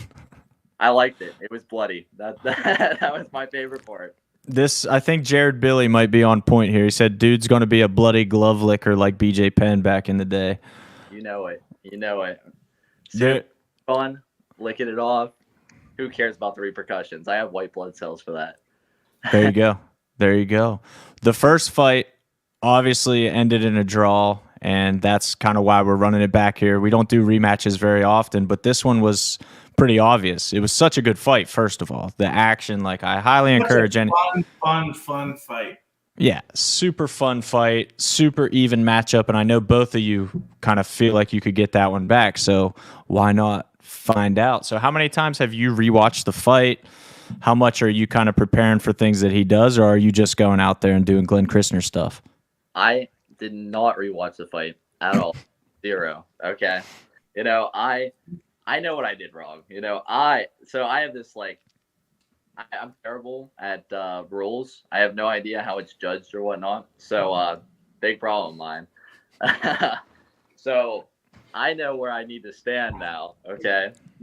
I had no idea. All right. And also, just throwing this out there, I might look confused, like I just got dazed as to where my corner is, but I'm confused all the time. I never know where my corner is. So if the refs watching this, I swear I'm not concussed. I have never known where the corner was ever. I have to look around, do some staring. I get distracted by the crowd a lot. I'm like a dog, and it's just I never know where I'm going anyways. If the guy's in front of me, that's all I need to know. But it turns out he needs to be in a specific spot too. So I'm ready for that. Oh my goodness, dude. You're the best. That is freaking hilarious. And that's on brand. You definitely got a strong Glenn Christner brand going. I've been training hardcore. Okay. I cross train the academy, Kamala. Oh, amazing. Okay. Oh no. He said something. Oh wait, he's back. He's back. On a podcast, even though I told him to watch it. But beside the point. We kind of missed that that last story, that dialogue, because you Kamala. He taught me, like, not that Aldo, my actual coach, has not taught me to throw a punch with my shoulders, but it just couldn't click to me until Kamala showed me. NyQuil Nick, the grappling there, that's what I'll be doing here at 5:30. Love it, cross training, getting some grappling in, taking my confidence straight through the roof. I'm looking for a dub, and I'm not gonna say I'm gonna lose because sucks to suck, I guess. I'm ready to crap talk. I'm in a mood. I like that, dude. And I do love your dedication to improvement. That's been very obvious since your first fight. We see all the progress pics and all the training. I forget whose story it was or where I saw you training at the academy, but I did see you there. I was like, dang, man, Glenn's getting working at the academy now. That's awesome that he's there. So it's clear, man, clear that you're taking it seriously. And we also saw the other day that you're already almost on weight. So that makes me wonder, like, can you make 170? Do you think that's possible in your future? Oh, I'm crying. If I hear it again. When I go pro, I'll probably fight 170. But, okay, little known fact, I have an autoimmune disease, so I have trouble with my weight a lot. So I lost all that weight to come down to 185, and I'll never get that back, okay? It took me 10 years to be 200. It's never going to come back to me. So I'm 185. I'll walk around at 185. That sucks, but whatever. And then whenever I go pro, I'll drop down to 170, and I'll never do another weight cut again. I'll be 170 till the day I die. Nice. Okay. That kind of makes sense. I just saw on, I don't know if you listen to Joe Rogan or not, but Kurt Angle was on there, and he talked about wrestling, and he literally would have had to cut a pound to be 197, I think it was, but he just wrestled heavyweight instead. So he was this super small heavyweight, and he claimed, throughout training, throughout camps, throughout all that, he was just able to keep his energy way better, didn't have to worry about cutting weight, and it just worked for him. So cutting a pound is not cutting weight. I know, but mentally, I guess, he's like, I don't want to even think about it. So there's many ways to do this. So I think that's interesting that if you feel good, if you're performing good, if you're strong and fast, then that's what matters, right? I'm something. I'm not sure what I am, but I'm out there ready to go. maybe the best chin in the business. I think you and Timbo Slice can definitely have a chin off. I can't wait to watch Timbo grapple. I got the boys together. Whenever I finally do buy my tickets, I'm gonna be buying a bunch for all the guys to come down and watch Timbo. My chin, I don't want to brag too much because then I'll end up getting knocked out by later down the line. Not this fight, okay?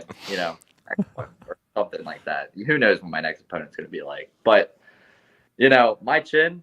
I think I did something to my chin when I was a kid because I can't feel my lower jaw at all. So when I get punched, it's like nothing. I just feel my head move. So I'm feeling pretty confident. Blair Phillips punched me in the forehead, and that got me pretty good. But the only bruising I had was my eyebrows and my nose. But a traditional fighter, not to give away my weaknesses here, but a traditional fighter going for the jaw, not happening. Anyways, so punch me in the forehead if you want. I'll eat it. Have you ever been rocked even in training or anything, genuinely dazed, kind of stumbly? No. Not really. I mean, I've been head kicked. I've been kneed in the chin. I had some X punches. Part of my eyes will just be blocking punches with my face at this point. You're training at the math or at the academy. The academy, those guys are dogs, dude. They are wild. I saw Chase put on Vaseline before sparring, and I was like, God damn, these people, they're wild. Not messing around. There's some pretty legendary sparring going down at the academy for sure. But look at the talent it produces, man. That's what it takes. I'm hoping to make it on a little path. I love the big names. I like being there. I love the people there, but I obviously have a pretty different personality compared to most fighters. So I'm trying to do my own thing and just let the voices take me where they're going to take me. Well, dude, it's working for you. We always tell fighters don't not be yourself. Be yourself, but be yourself turned all the way up to 10. Be as much of yourself as humanly possible. Some people think that they have to talk smack or whatever, but be entertaining. Be your a characterized version of you. I'm vibing. I'm always myself. I don't change for nothing. I live by it. I live every day like I'm gonna die tomorrow, and who's gonna stop me? If somebody says something to me, I'll just beat them up. I mean, I'm literally an MMA fighter. What are they going to do about it? Unless they are the same. Hey, I'm pretty up there. Heavyweight, 185. Not much coming my way. If they could beat me up, obviously I shouldn't be talking. But until they prove, sucks. Grandma Christner, Schaller, you rock. I do like the Christner family support is what's super evident on Facebook for sure, man. It seems like you have a really good and supportive family, and I always see them at the shows, and they're always excited to say hi and excited to cheer and excited to be there, man. What's that like going out there when you know that 10, 15, 20 family members are staring at you inside that cage? It's pretty average. I wrestled my whole life, so my mom comes out, she screams across the match, she's like, rip his head off. Big old wrestling mom, to the fullest. My grandma, she always cries for everything. She's like, my baby's gonna get hurt. And my dad said a word ever. I don't know if you ever seen him at an event. He doesn't talk. He's 6'4", just really intimidating. And then there was me with the 5'10" genetics. By the way, I'm 5'10", not 5'9". We'll fix that for you this time. I've been saying it for weeks now. But there you go. Yeah, I love the support. I love them being out there. I wish I could get more people to come out, but I have so much trouble with Hollywood casino fights. They tickets sell out so fast. I try so hard. My friends like to wait till the last minute to buy tickets, and I'm going to strangle them. You should. You should strangle them so they get the point. Well, fortunately, there are still tickets available for this show. Unlike last show that was sold out 3 weeks in advance, there's still tickets, and we're a week out. So I still got hopes. Still a lot of hopes for more. Still got hope. Got Cool. Eric Schaller now with the comment saying you need more meat bucks, which tough to disagree. Did you get him anything? Because I remember him commenting that he thought you were going to get him something. Did you not? I got my dad something. Unbelievable, Glenn. You're unbelievable, bro. The worst right. part is he gave me deer meat too. So The relationship is very one-sided. I see how it is. But yeah, dude, it was awesome having you on, brother. We got Ethan Goss coming up next, so that's awesome. Sticker, are you going to watch? You going to keep watching the podcast, or are you peacing out? I've been waiting. Nice. So Ethan coming up. Of course, dude. That's Glenn Christner. He's fighting Caprice Hall in a rematch at BitB18 Saturday, October 21st. You just heard him say that he wishes more people would buy tickets to come see him. So what are you guys going to go do? You're going to go buy tickets. Yeah, 247fighting.com is the place to get them. Select Glenn as your fighter. And, get them now. Get them while they're still there. That's it. Take care of your heart, brother. We'll see you at weigh-ins. Later, man. Oh, dude. Absolutely one of a kind, Glenn Christner. That dude is incredible. So a dry scoop of pre-workout chased with coffee is just... That's awesome. It's pretty great. I mean, he's got... level. Is Ethan late? Ethan was here for a second, and then it just disappeared. So I guess he said, "Forget this." No, I think it's like they're still getting internet in Petersburg, so that they must be figuring out the last couple wires. That's actually a really good point. Once they get those last few crossed and connected, maybe Ethan will actually be able to link up. That would be good. That would definitely be helpful.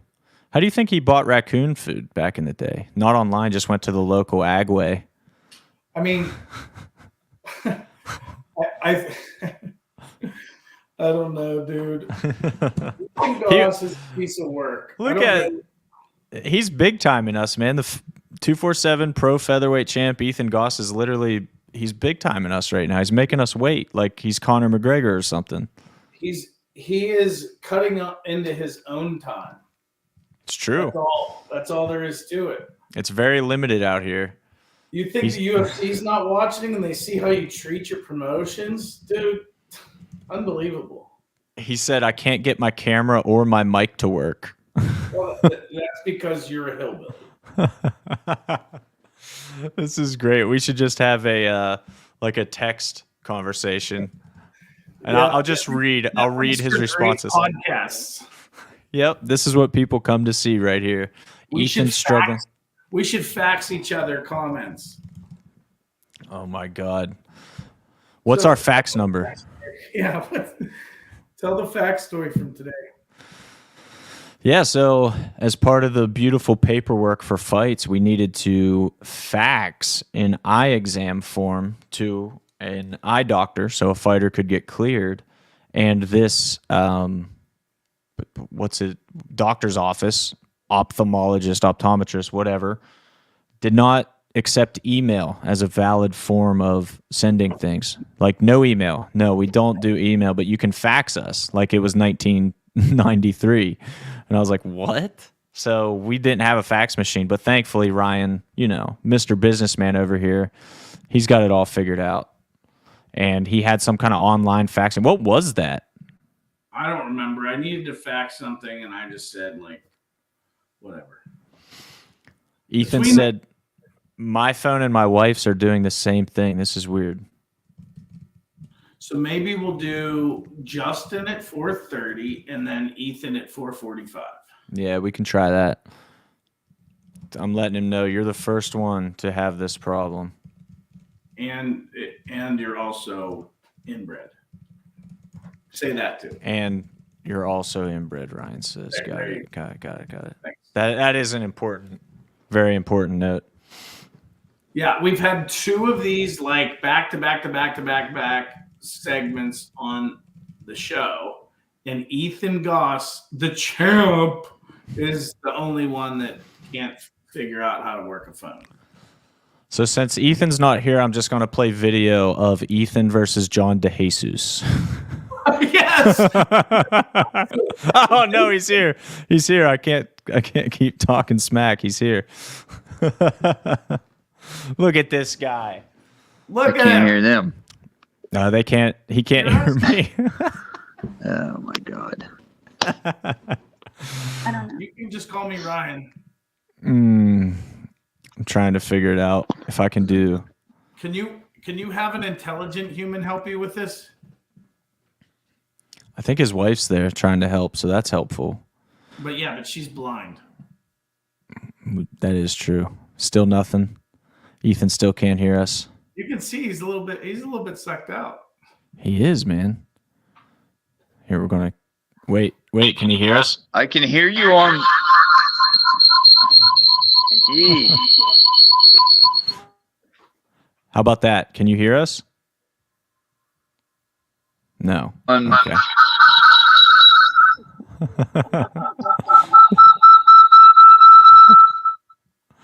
This whole segment is beautiful. Okay. Okay, that took away the echo. What's that? Oh. Anything, Ethan? There's the forehead. Can you hear me? Yes. We can hear you. I can't hear you. Start talking about yourself.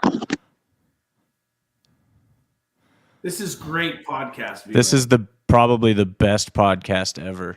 We're gonna literally cut Ethan's segment out and sell it online. For sure. What's that? What was that? What's that girl's name? Yes, with Mark Cuban. Oh boy, yeah, I forget her name. Fancy Pants. Any better? Hey, Jared likes it. Jared thinks it's entertaining. It's great because we can hear them. Me insulting a defenseless moron. Dude, if people don't know, like, they just hear me insult him. Well, it's because that's what I do. Press the on button. He heard me. I think he can hear me. Oh, Okay. now he can hear us. How about now? No? You're muted. Try unmute yourself, Ethan. You're muted and I can't unmute you. It says it's got to be you unmuting. You have sick. You're muted. Can you hear me? Yes. Now I can hear you. Oh. Okay, I can only hear you on my phone, but I can only talk to you on my wife's phone. Beautiful. How stupid is that? It doesn't make any sense at all. No. Free Ethan Goss. So we have about, oh no, the echo's back. We have about 30 seconds with Ethan Goss now.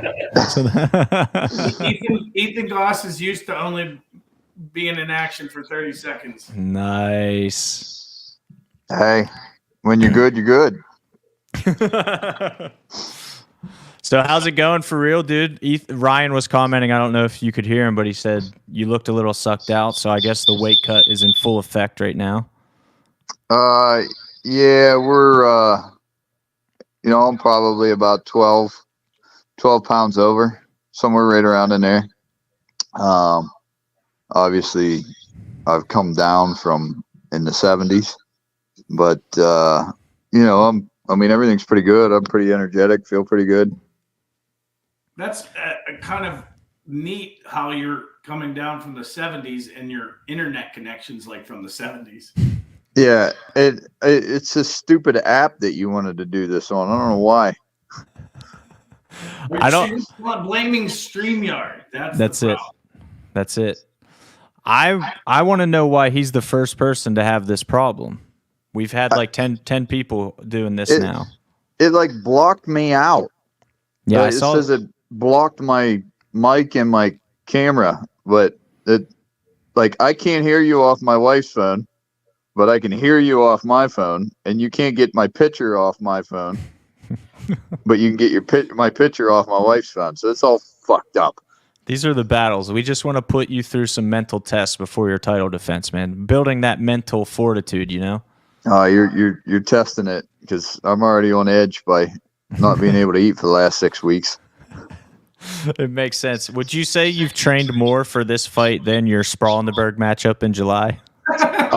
Maybe just a little bit. How did that go, man? Because I know there was you had a good time, but I feel like you maybe thought the wrong guy got his hand raised in that one. And Sprawl in the Burgh? Yeah. I mean, it's all different.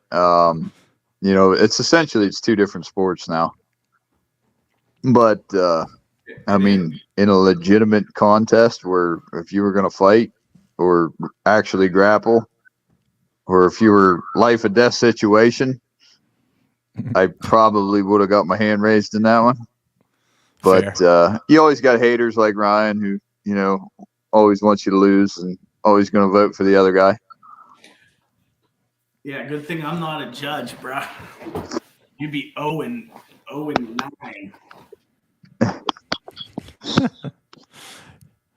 You would have overridden even like the Calvin Harbaugh fight. Harbaugh would have won that. Yes. Reset him.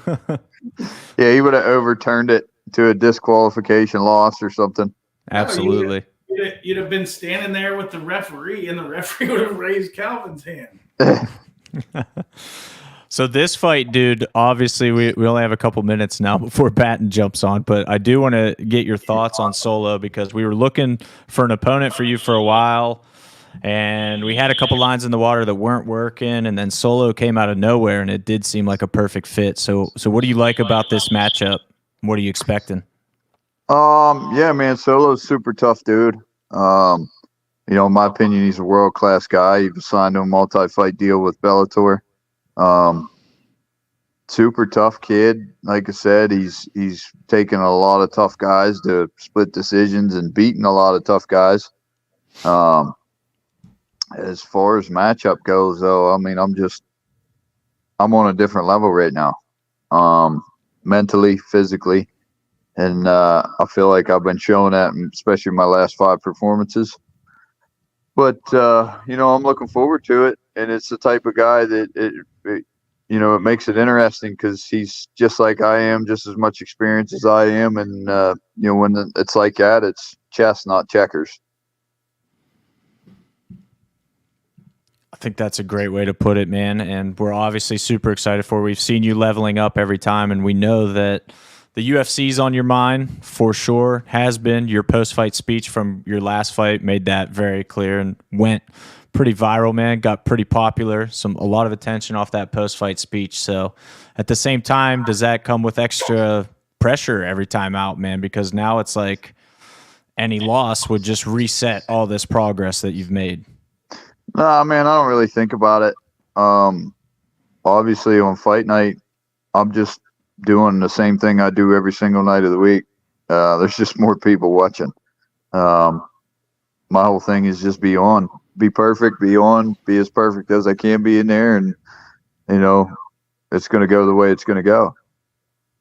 So you got a really good management team behind you, a great team, a great winning streak. If you get it done on October 21st, what do you feel like is next? Do you feel like this is the one that is going to send you to the UFC? I feel like it very well could be. But I'm not basically going to put the cart ahead of the horse here. If it happens, it happens. If it don't, it don't. And we keep doing what we're doing. Eventually, even if it ain't the UFC, it'd be PFL, one, even Bellator, I guess, if they're still around, something's going to come, something's going to happen because you can't deny me forever. Yeah. How excited are you to compete for a new belt? Oh, this feedback is insane. What is it? Okay, there we go. I muted him for a second, and I think it took care of it. Nice. Yeah, it did. No, I even have my phone sitting halfway across the house so it doesn't echo. Can't win. No. There it is again. Good echo. New belt. How cool is the new belt, Ethan? It's great. You know, especially the fact that Ryan's going to have to give it to me, and he's going to have to put it around my waist, and I know he doesn't want to because I already got how many of his belts. But the new one's pretty cool looking, kind of similar, resembles what the UFC is. It's going to be another one to bring home and hang up on the mantle. Is it weird if the promoter starts a solo chant during the fight? I mean, he's already started a pseudo chant, a Calvin chant. That's just the rest of the crowd showing who they really like.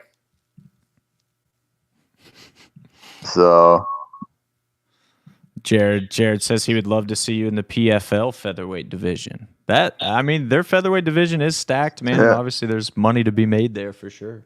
I feel like no matter where you go, the featherweight division's stacked. The featherweight division is the most stacked everywhere. It's just that's the reason why Ethan's not. He's in the most complete, well-rounded, gifted weight class there is. Yeah, no doubt about that. It's not doing you any favors, that's for sure. Yeah, no, and that's that's what's tough about it. But in the same sense, it's to be where I'm at and ranked where I'm at. You know what I mean? In this division, in the deepest division in the state of Pennsylvania, it says a lot about how far I've came and how far my team has brought me. So in the same sense, it's kind of like a pat on the back, but it's also annoying because you still got so many other tough talent to go through. Yeah, there's no easy fights in the featherweight division with experienced guys. Like, no, if you have a winning record in the featherweight division, you're a bad dude, and Yeah, don't forget that, Ryan. I mean, except for you. Look at this. Jared Billy, once again, he's extremely talented. Him and Patton were actually the two who got me excited about Pittsburgh MMA. That's a good pairing, dude. You and Patton. Obviously, you've worked with Patton a lot in the past as well. And I did see you down. Lucas Siebert posted that picture, you and him getting some work in at Stout. What are those days at Stout like? And just that whole cross-training mentality of this area, what's that like for you? Oh, it's great. In Altoona, a big class for me, or a big group for me, is having 7 or 8 guys. You go out to Pittsburgh and there's 30, 40 guys in the room. So I had to make that transition a couple years ago where I would train at my gym during the week, and on the weekend I'd go to Pittsburgh. And for this camp, the last 3 or 4 consecutive weeks, I went to Pittsburgh. I went to Matt Factory, worked with Isaac and Patton and Ethan Kenny and Craig Perry and all those guys there. And then last week I went to Stout, sparred with Tim, Patton, Lucas. Lucas and I actually did a lot of rounds. We did like 3 or 4 rounds together. Jonas Rubiana. We're just going down there to get work in, man. I was just showing up. I'm not showing up to try to prove myself to anybody or impress anybody or beat anybody up. Like, I'm just showing up to get work in, and I think I ended up getting like 9 solid 5-minute rounds in. Nice. So it's just nice that Pittsburgh pretty much treats me like their adopted kid. Not always wanted, but the door's always kind of cracked open. You know what I mean? Sounds right. It definitely sounds right. So Lucas was obviously somebody that you watched a lot of, and obviously with Cam just having fought him, what was it like to work with him at Stout? Did you feel like you already knew his game a little bit, or is sparring just a different environment altogether? Yeah, no, I mean, I knew what he liked and what he, obviously preparing Cam for him. I like Lucas. Lucas is a good kid. He's talented. I honestly think one of Lucas's best attributes is his confidence. Is like, I noticed when I was going with him, even if you'd land a good shot on him or anything like that, he didn't really crumble to it or get down on himself and stuff. And that says a lot about somebody. He could want to keep pushing forward, because I've trained with a lot of people that just, you land one good body shot and that's it, they're done. But, he wasn't like that. Like I said, Lucas has got talent. I think he's a pretty decent kid. He's a nice kid, and he's obviously putting in the work. A lot of the things I seen building up to the Cam's fight, you know what I mean? I seen why we were sparring, and I'm not gonna say like, oh, I whooped him or he whooped me or anything like that, but and then I'm not taking anything away from Lucas, but I just feel like Cam underperformed a little bit. That's what the person that got whooped always says. I'm not gonna say I whooped him. Like, we can tell, dude. You just you said it by not saying it. Yeah, no, I don't tell gym wars. Smart. That's the smart way to be. We got Russ Green, Go Green Windows and Construction, another awesome sponsor of ours, chiming in with some Wolverine. I said Wolverine. That's awesome. Wolverine love Wolverine. Wolverine. That's the new Wolverine. The Wolverine Goss. Russ is getting ready for some Friday Night Lights, right, Russ? Man, there it is. That time of year. It's that time of year. His son plays. My son plays. We got games coming up shortly. It's awesome. Ethan Goss. Goss. What's that? Is Patton having trouble too, or are you just pushing him back because I was late? He's here. He was a couple minutes late, but it could have been our fault as well on that, or he could have been having technical difficulties. So since you struggled out the gates, I just gave you a couple extra minutes because you got to hear from the champ, bro. Thanks. You gotta let the champ speak, But yeah, dude, we'll get you out of here. We're excited for the fight, obviously. Main event, ladies and gentlemen, Brawl in the Burgh 18, Ethan Goss, the 247 Pro Featherweight Champion against Solo Hatley Jr. Tickets at 247fighting.com. We'll see you very soon, Ethan. Yeah, see you guys. All right, brother. Later, man. All right. Patton is here. We're going to add him in. There he is. Look at this guy. What's up, dude? What's up?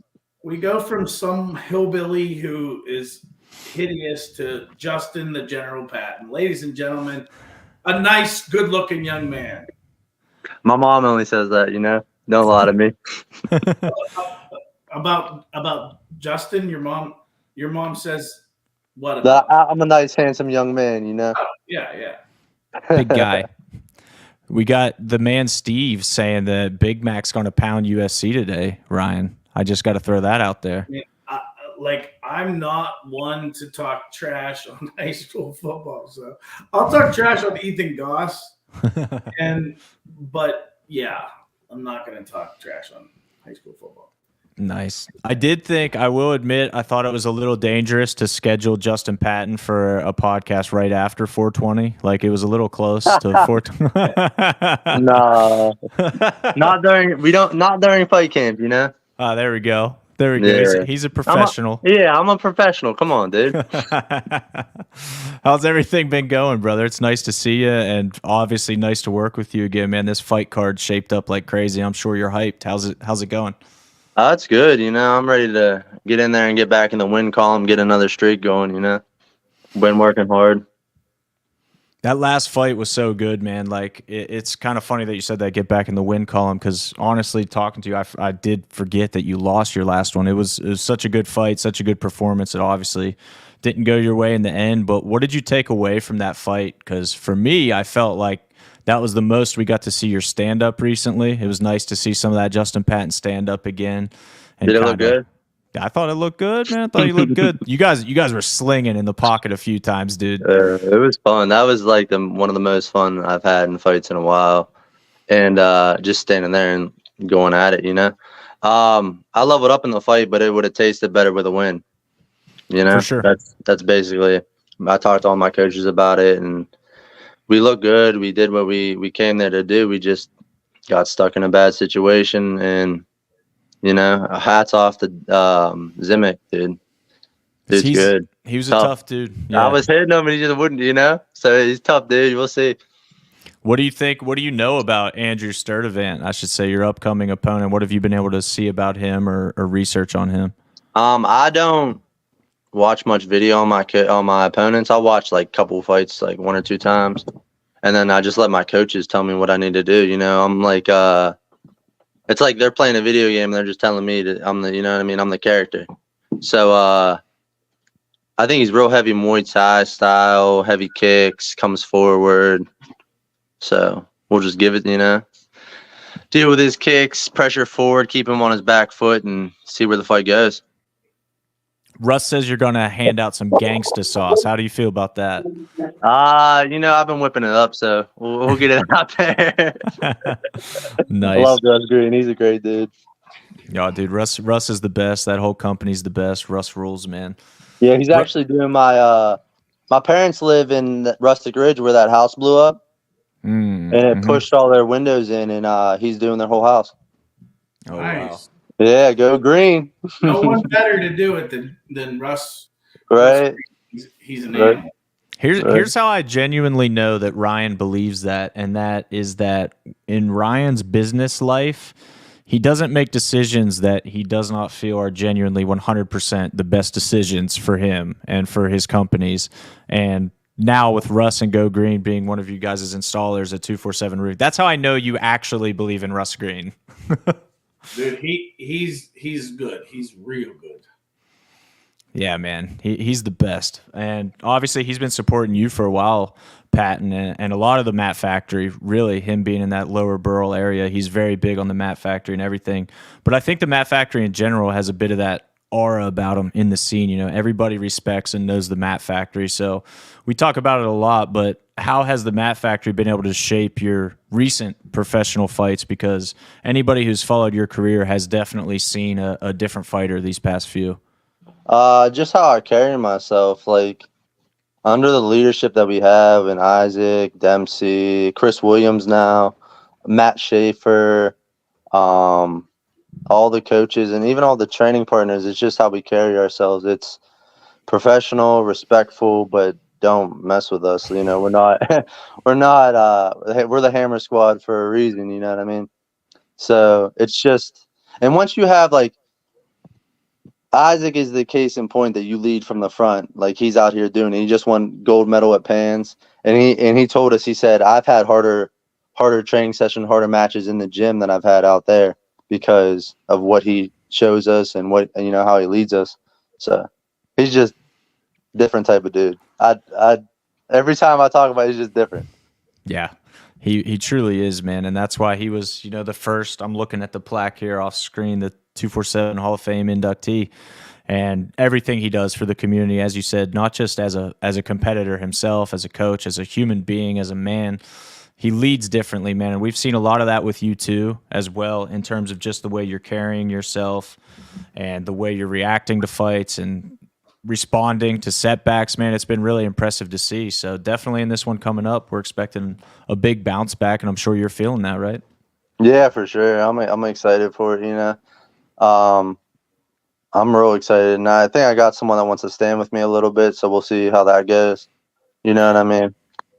I'm willing to go anywhere I need to win, so it doesn't matter, you know. But we'll, you know, test the water, see how it is. We're a week out from weigh-ins and 8 days from fight night. Has Hunter gotten those tickets out to you yet? No, I'm still waiting. I think they're in the mail or something. Okay. I sent my pigeon should be there shortly. Yeah, I've Keep been an eye out. stopping the UPS guy. He probably thinks I'm harassing him and stuff. You know, I stop every UPS truck I see. He's getting ready to order the physical tickets today. Yeah, cool. Thank you. I just put it in. I just put it in for you, dude. They'll be there in no time. Don't worry. Just tell all your people. Yeah, but I swear I got them. I just give me the money. I'm good for it. Dude, you can't talk about Justin Patton though without talking about Patton's Army and the crowd that you do bring out to fights, dude. It's pretty special for a lot of different reasons, but how hyped does that make you? Like, how much do you feel them on fight night? Because so many fighters get, tunnel vision. They say they don't hear anything, they don't notice anything. Is that you, or do you feel that energy in that crowd? A little bit of both. I'm like, before I walk out, I'm kind of like just like calming myself down, relax, and then I see everyone and everyone's yelling and screaming. They're all drunk and having a good time, and I'm like, the party's here, let's go. Like it's nuts for real. Like I never thought in a million years that many people would like to come out and see me and support me, and it's not even like I don't have to people message me about my fights. Like it's weird to me. I never thought like people I don't talk to that much will message me. Like Gary Lewis messaged me for tickets. Friends I had growing up messaged me for tickets. It's just my family too. My family gets crazy there. Justin, how difficult was it? How much work was it to build that base up for yourself? I mean, when you first, you've always had kind of like, since you've been with us, you've had a decent following, but you've grown that. It's gotten bigger. And I remember, the one fight when you first hit like a certain threshold of sales, and we were like, yeah, like celebrating that. And you've built that up. And how much work has that been to do that? Honestly, not. It hasn't. I mean, I'll hit people up sometimes like, yo, I'm fighting. You want tickets? Yeah, of course I want tickets. They'll hit me up right away and they'll get tickets that weekend. But it's really not. I post and people message me. It's crazy. I think it's because like win, lose or draw. I'm coming out there to show you my heart, and I'm willing to die out there in the cage for it. And it's always fun. Like I always have fun in fights, and all my fights are really exciting, I think. Yeah, no doubt about that. I think that's for sure part of the puzzle, and 100% part of the reason why, like you said, the Gary Lewises out there are coming to you directly for tickets, because when you go out there, man, you do make a name for yourself, and it is very apparent that, like you said, the Justin Patton fight is a party, man. Like the way the place blows up, and definitely at the Meadows, it's just a different environment there. What's it like fighting at the Hollywood Casino at the Meadows versus Monroeville for you? Because you now had plenty of experience at both. I like the Meadows a little bit better because Monroeville is 15 minutes from my house, so it feels like I'm just hanging out at my house all day, and then I just go get into a fight, And there's not much like afterwards. I'll ask people like my fans and my family, you guys want to go get food? We'll get food, have some drinks, and either celebrate or I'll eat my feelings, regardless of how the fight went. But I like the Meadows because it feels more like a actual venue to me. And dude, I grew up going to Monroeville Mall, you know what I mean, getting in fights in the mall when I was in middle school and shit. So it's like it feels like a normal day to me, you know what I mean? But the Meadows like kind of feels special. Yeah, I think that is the general feeling there too for us, for everybody that goes. It's just two different environments, and I like them both for different reasons for sure. The Meadows is way more of a party atmosphere. It's way rowdier, way louder, way more crammed in, everything like that. Russ just pointed out that you're undefeated at the casino, which I never even really did that math, but there you go. So there might be some magic there. My dad brings that up all the time. You just need to fight there. You haven't lost there yet. And I'm like, don't jinx me, bro. I don't need that. That's what Ethan always points out, that you two as co-main and main are also both undefeated. Yeah, there we go. Keep the streak going, you know what I mean? I like having him in the back because we just both kind of have the same vibe before our fight. We just chill, bullshit, and then get ready and go out there and do our thing, I like having Hunter in the back. What? This is like, what, bro? What are you saying? But yeah, Ethan actually talked about that too at one point, and I thought that was pretty interesting because you guys just these two seasoned pros backstage just vibing off each other. It makes a lot of sense, right? Because you see these amateurs that kind of have nervous energy a lot of times. They're getting way too hyped way too soon, but you guys are kind of better at keeping each other grounded, especially being main and co-main. Obviously, you're the last two fights of the night, so you've got a long show to be back there during, and you got to stay grounded and kind of peak at the right time. Yeah, because you'll be back there with some people. Now, I'm not saying any names, but they talk too much, and they're just, you can feel their energy, and I don't like it. I like to have my own energy when I'm back there, you know what I mean? But I don't mind talking to Ethan and a select few people, because sometimes it's just, people just keep talking and talking, and I'm just like, dude, I just want to chill, you know, like. You've got to call someone out. Just someone needs called out. Carly talks too much. No, I'm kidding. I'm kidding. I swear to God. So done. She's going to beat me when I get home. Of all the people, I definitely did not think that's where you were going with that. That's bravery, my friend. No, I'm kidding. She actually knows how to handle me perfect. She knows, like, in Monroeville, we'll set up my blanket, my pillow, and she'll just let me be, because that's just how I like it. You know, I just want to sit there and chill, be alone with my own thoughts and my own energy, and go out there and just let it all hang out. Yeah. Do you as fights are going on earlier in the show, do you peek? Do you? Oh yeah, I'll go out there, and if I'm interested in the matchup, I'll go take a look and see how it's going. You know what I mean? But the one thing I don't like is you go out there and then people try to start talking to you, and then it's like, all right, I got to go to the back. Yeah. Mm-hmm. I'm not a big talker as it is, you know. Well, yeah. Also, I mean, that's just not the time, man. That's really not the time at all for you to be breaking your concentration, and it's just have some respect. Taking in that energy, dude. I'm telling you, like the moments before a fight, you can feel like people's energy and stuff, and it's weird. It's so weird, but there's nothing in the world that makes you feel like that. Mm-hmm. Do you pick up on your opponent's energy as well? Is that dynamic? Yeah, like when we meet in the middle of the cage, you can kind of see, you know what I mean? See how he feels, see if he's a little nervous or not. You can see that's why I like to do, I like to walk back and forth and look at him, just see what he wants to do, you know, check him out. Nice. What are you expecting from Andrew? Obviously, you said Muay Thai base, you're expecting some stand-up, but I mean in terms of his energy and his aggression and things like that, do you think this is a guy that's really going to push the pace on you? I think he's going to come out hard. Yeah, 100%. I think he's going to come out and throw something hard first. Off rip, he's going to throw hard. So just so you're aware, Justin, you are in trouble, bro. Carly said, "I hear you, dog." Shoot. Okay. Oh, yeah. shoot. Do you guys have a spare room or something? We do, actually. We do, Can yes. I stay there for a week? No, I'm kidding. I'm kidding. I have a hidden lair that we can hide you in. All right. No, I actually need her for weight cutting, so she scrapes me down and gets me in and out of the tub and whatnot.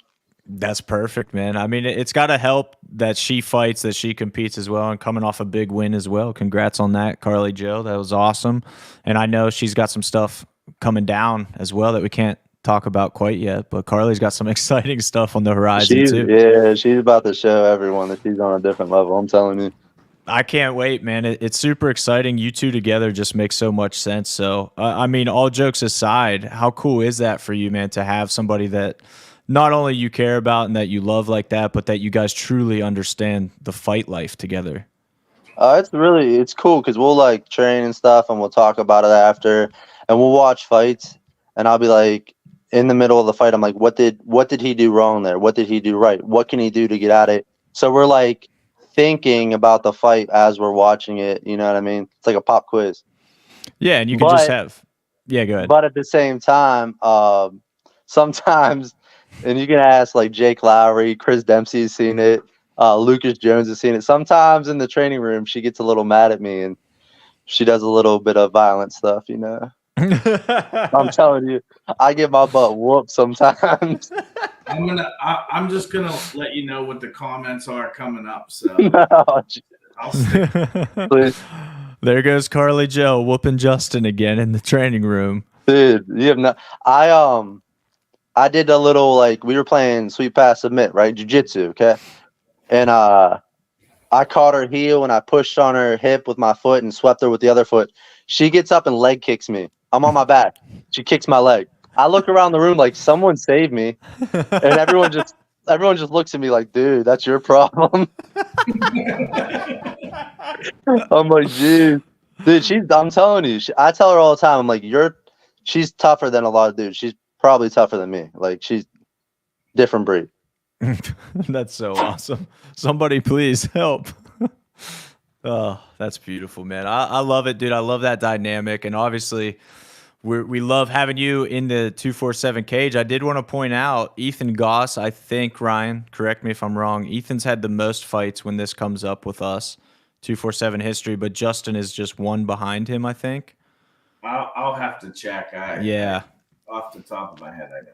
Regardless, I think you guys are 1 and 2. So that's cool. Not only that you guys can vibe backstage and, train together here and there and just be boys for each other, but that you are part of what we're doing as well, man. And I just wanted to thank you for that because you and Ethan are a big reason why we are able to do what we do. So it's always an honor to get a Justin the General Patton fight in there and then Ethan Goss title main event, dude. It's a special night, and it's cool to have this going down at the casino for sure. Yeah, it's always a good time, dude. I love it. Carly Joe said that the reason why Justin's talking so much is because he's getting nervous. Is she close? Ask her if she's close to home because I'm running. I'm sure she'll answer here in about. Well, there's a delay, so it takes a little while for her to get.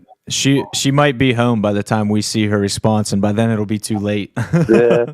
The end of the podcast will just be running out the window. Where are you at right now? I'm at my house. She drove my mom to where my dad's work.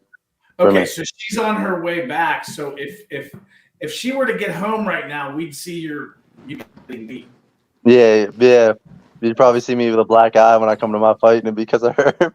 So I got plenty of time. Let's push this. We're just gonna just let this roll. Yeah, I gotta go to All American soon. So he's like, nice. I would rather face the wrath of Nick Brown than of Carly Joe Thomas. Swear, I really would. Even though Nick beats me up on Fridays habitually, it's excellent though. She's still in Monroeville. It's all good. Okay, you're good. You got time. Good. She's stuck in traffic. You're lucky. Very lucky. Yeah, dude. This I love it. I love that. And this was always an honor to have you on, brother. Like I kind of just alluded to it with you guys, you and Ethan haven't competed so much for us, but like we don't take for granted what you do for the scene as well, man. Like you pushing tickets like we talked about at the beginning, building that brand, helping build us up. I think you guys can feel it too, like the growth of 247 and the Pittsburgh MMA scene and combat sports scene at large. Guys like you are a big reason for that, man. So I did just want to thank you for that and let it be known that Justin the General Patton's the man, and we're looking forward to that fight. Sweet. Thank you, guys. I appreciate it. Of course, dude. This one's going to rule. Oh, yeah, for sure. In my best Luke Payson impression, Justin the General Patton. Not bad. That was good. Not bad. I like it. All right, dude. Go get your butt whooped by Nick Brown or Carly or both. Let us know how that goes. It'll probably be both. You know what I mean? Sounds right, man. We'll see you soon, brother. All right. See you guys. Thank you. Yes, sir. Peace. Take care. That's great. Justin the General Patton. Hey, man, it's been like seriously. Were you there for his first show with against Cam? The first 247 card I was on was when Chase Boyd fought Cody Reese, I think. So which one was that? Wasn't, you were on staff though. Oh, no, not on staff. No, my first fight on staff was actually Justin's pro debut against Sean Souser. Okay. Yeah. So we were supposed to have Justin on shows before that, and there was the whole series of injuries and stuff, but just how he has just blossomed, not only, I mean, on a personal level as well as a professional, and just developing as a human. I think the influence of Isaac on him is very, very prevalent. Having a mentor like Isaac in your corner is a game changer for anyone. But the growth that Justin came from, like being a scrappy kid to like his maturity has just has just come a long way, just in every aspect of his life. No doubt. It's super rewarding to watch, man. I know you feel that with Justin. Justin's certainly not the only one, but watching these guys come through and grow as human beings and fighters, it's partly what drew me to the fight game to begin with. Like, I was always more interested in the fighters than the fights themselves. Genuinely, like, I care without caring about who's in the fight means way less.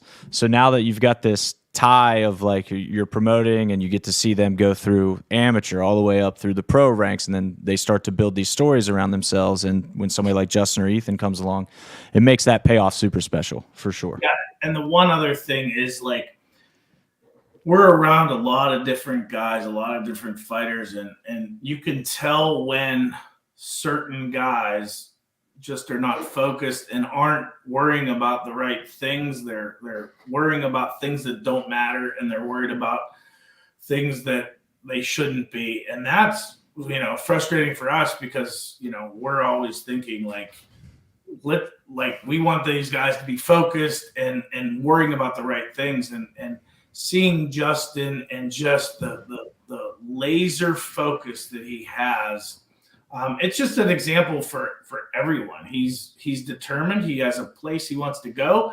He knows the path he has to take to get there. He's willing to, withstand the bumps in the road along the way. He just suffered a loss in a fight that he was clearly winning, and the guy is just driven. He's laser focused, and he's not letting any distractions get in his way of what his goal is. And he's become a super well-rounded fighter, and I think the sky's the limit.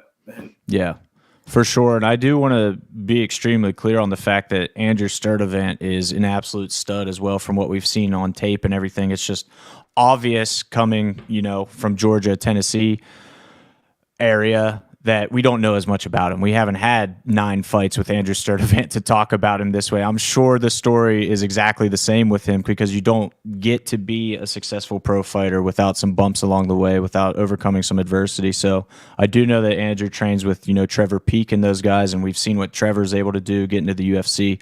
All grit, all heart with that guy, just pure soul in there in the cage. So I'm assuming Andrew has a lot of that in him, and I'm super excited to get him in the cage too for this matchup. But yeah, man, on Justin's level, obviously just being closer to it, it's more obvious to us and more obvious to Pittsburgh and the fans here. So that is definitely a completely can't miss fight, October 21st at BitB18. All of these ones, man, this lineup today was so cool to me on the podcast, because it was all the way from a debut amateur all the way up to a pro champion and everything in between. So I hope you guys also enjoyed that show and that kind of spread of experience and perspective of just hearing the differences between a pro champ, a pro that's seen it all like Justin, versus a debut amateur, and amateur like Craig Perry still kind of finding his way and determining where he wants to go as a mixed martial artist. So it was cool, man. That was a cool episode. I like that. Brawl in the Burgh 18. Get your tickets now, 247fighting.com. We got 3 pro fights, 10 amateur fights, headlined by, in the co-main event, Justin the General Patton and Andrew Sturdivant, and Ethan Goss defending his featherweight title against Solo Hatley out of Arkansas, Rock City MMA. Like Mateo Gardner, we saw him today. He's fighting Frankie Festa, who is from Waterfront MMA. He owns that gym in the Waterfront. Homestead. Yeah. And then we got Dan Walters and Kevin Hendricks. Actually, there's an interesting tidbit on that fight, because oh no, never mind. I was thinking of someone else. Okay. We have Lucas Martin and Tanner Cahill. That's going to be an epic battle. We got to talk with both of them over the course of the last 2 weeks. Craig Perry was on. We got Logan Mitchell and Craig Perry. Clayton Lee, Trapper Harris, another great bout. 2 undefeated young fighters. Just a great card overall. Obviously, Caprice Hall and Glenn Christner running back their fight. When did they fight? Was that in April? Or? I think that was just in July, last card. July 17th. Yeah, yep. They're running that fight back. That was a fight of the night. campaign, and they're going to run that back. A great night of fights, fighters that you're going to want to see. These are guys that there are a lot of people that are on this card that are going to be the up and coming guys. Being a part of that journey is part of the most rewarding thing for us. And it's a fun thing for fans to say, hey, I saw this guy early in his career and I saw what was special about him.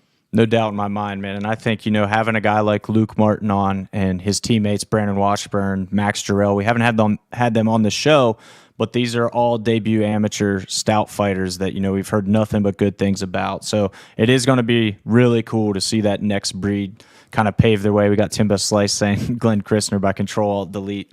I like that. He gave you a shout out, Timbo. I don't know if you just tuned in or if you've been listening, but he did shout out his boy Timbo. He's going to come watch you grapple. So you can't disappoint him, man. You cannot disappoint him. It's a huge night. It's a huge weekend, I should say. Friday, Saturday. That whole back-to-back is going to be insane at the Meadows. So, ladies and gentlemen, we've got, as you just saw the whole show, MMA, Ryan just ran down the card. That's Saturday, October 21st. We have the grappling event, Sprawl in the Burgh 2, the night before.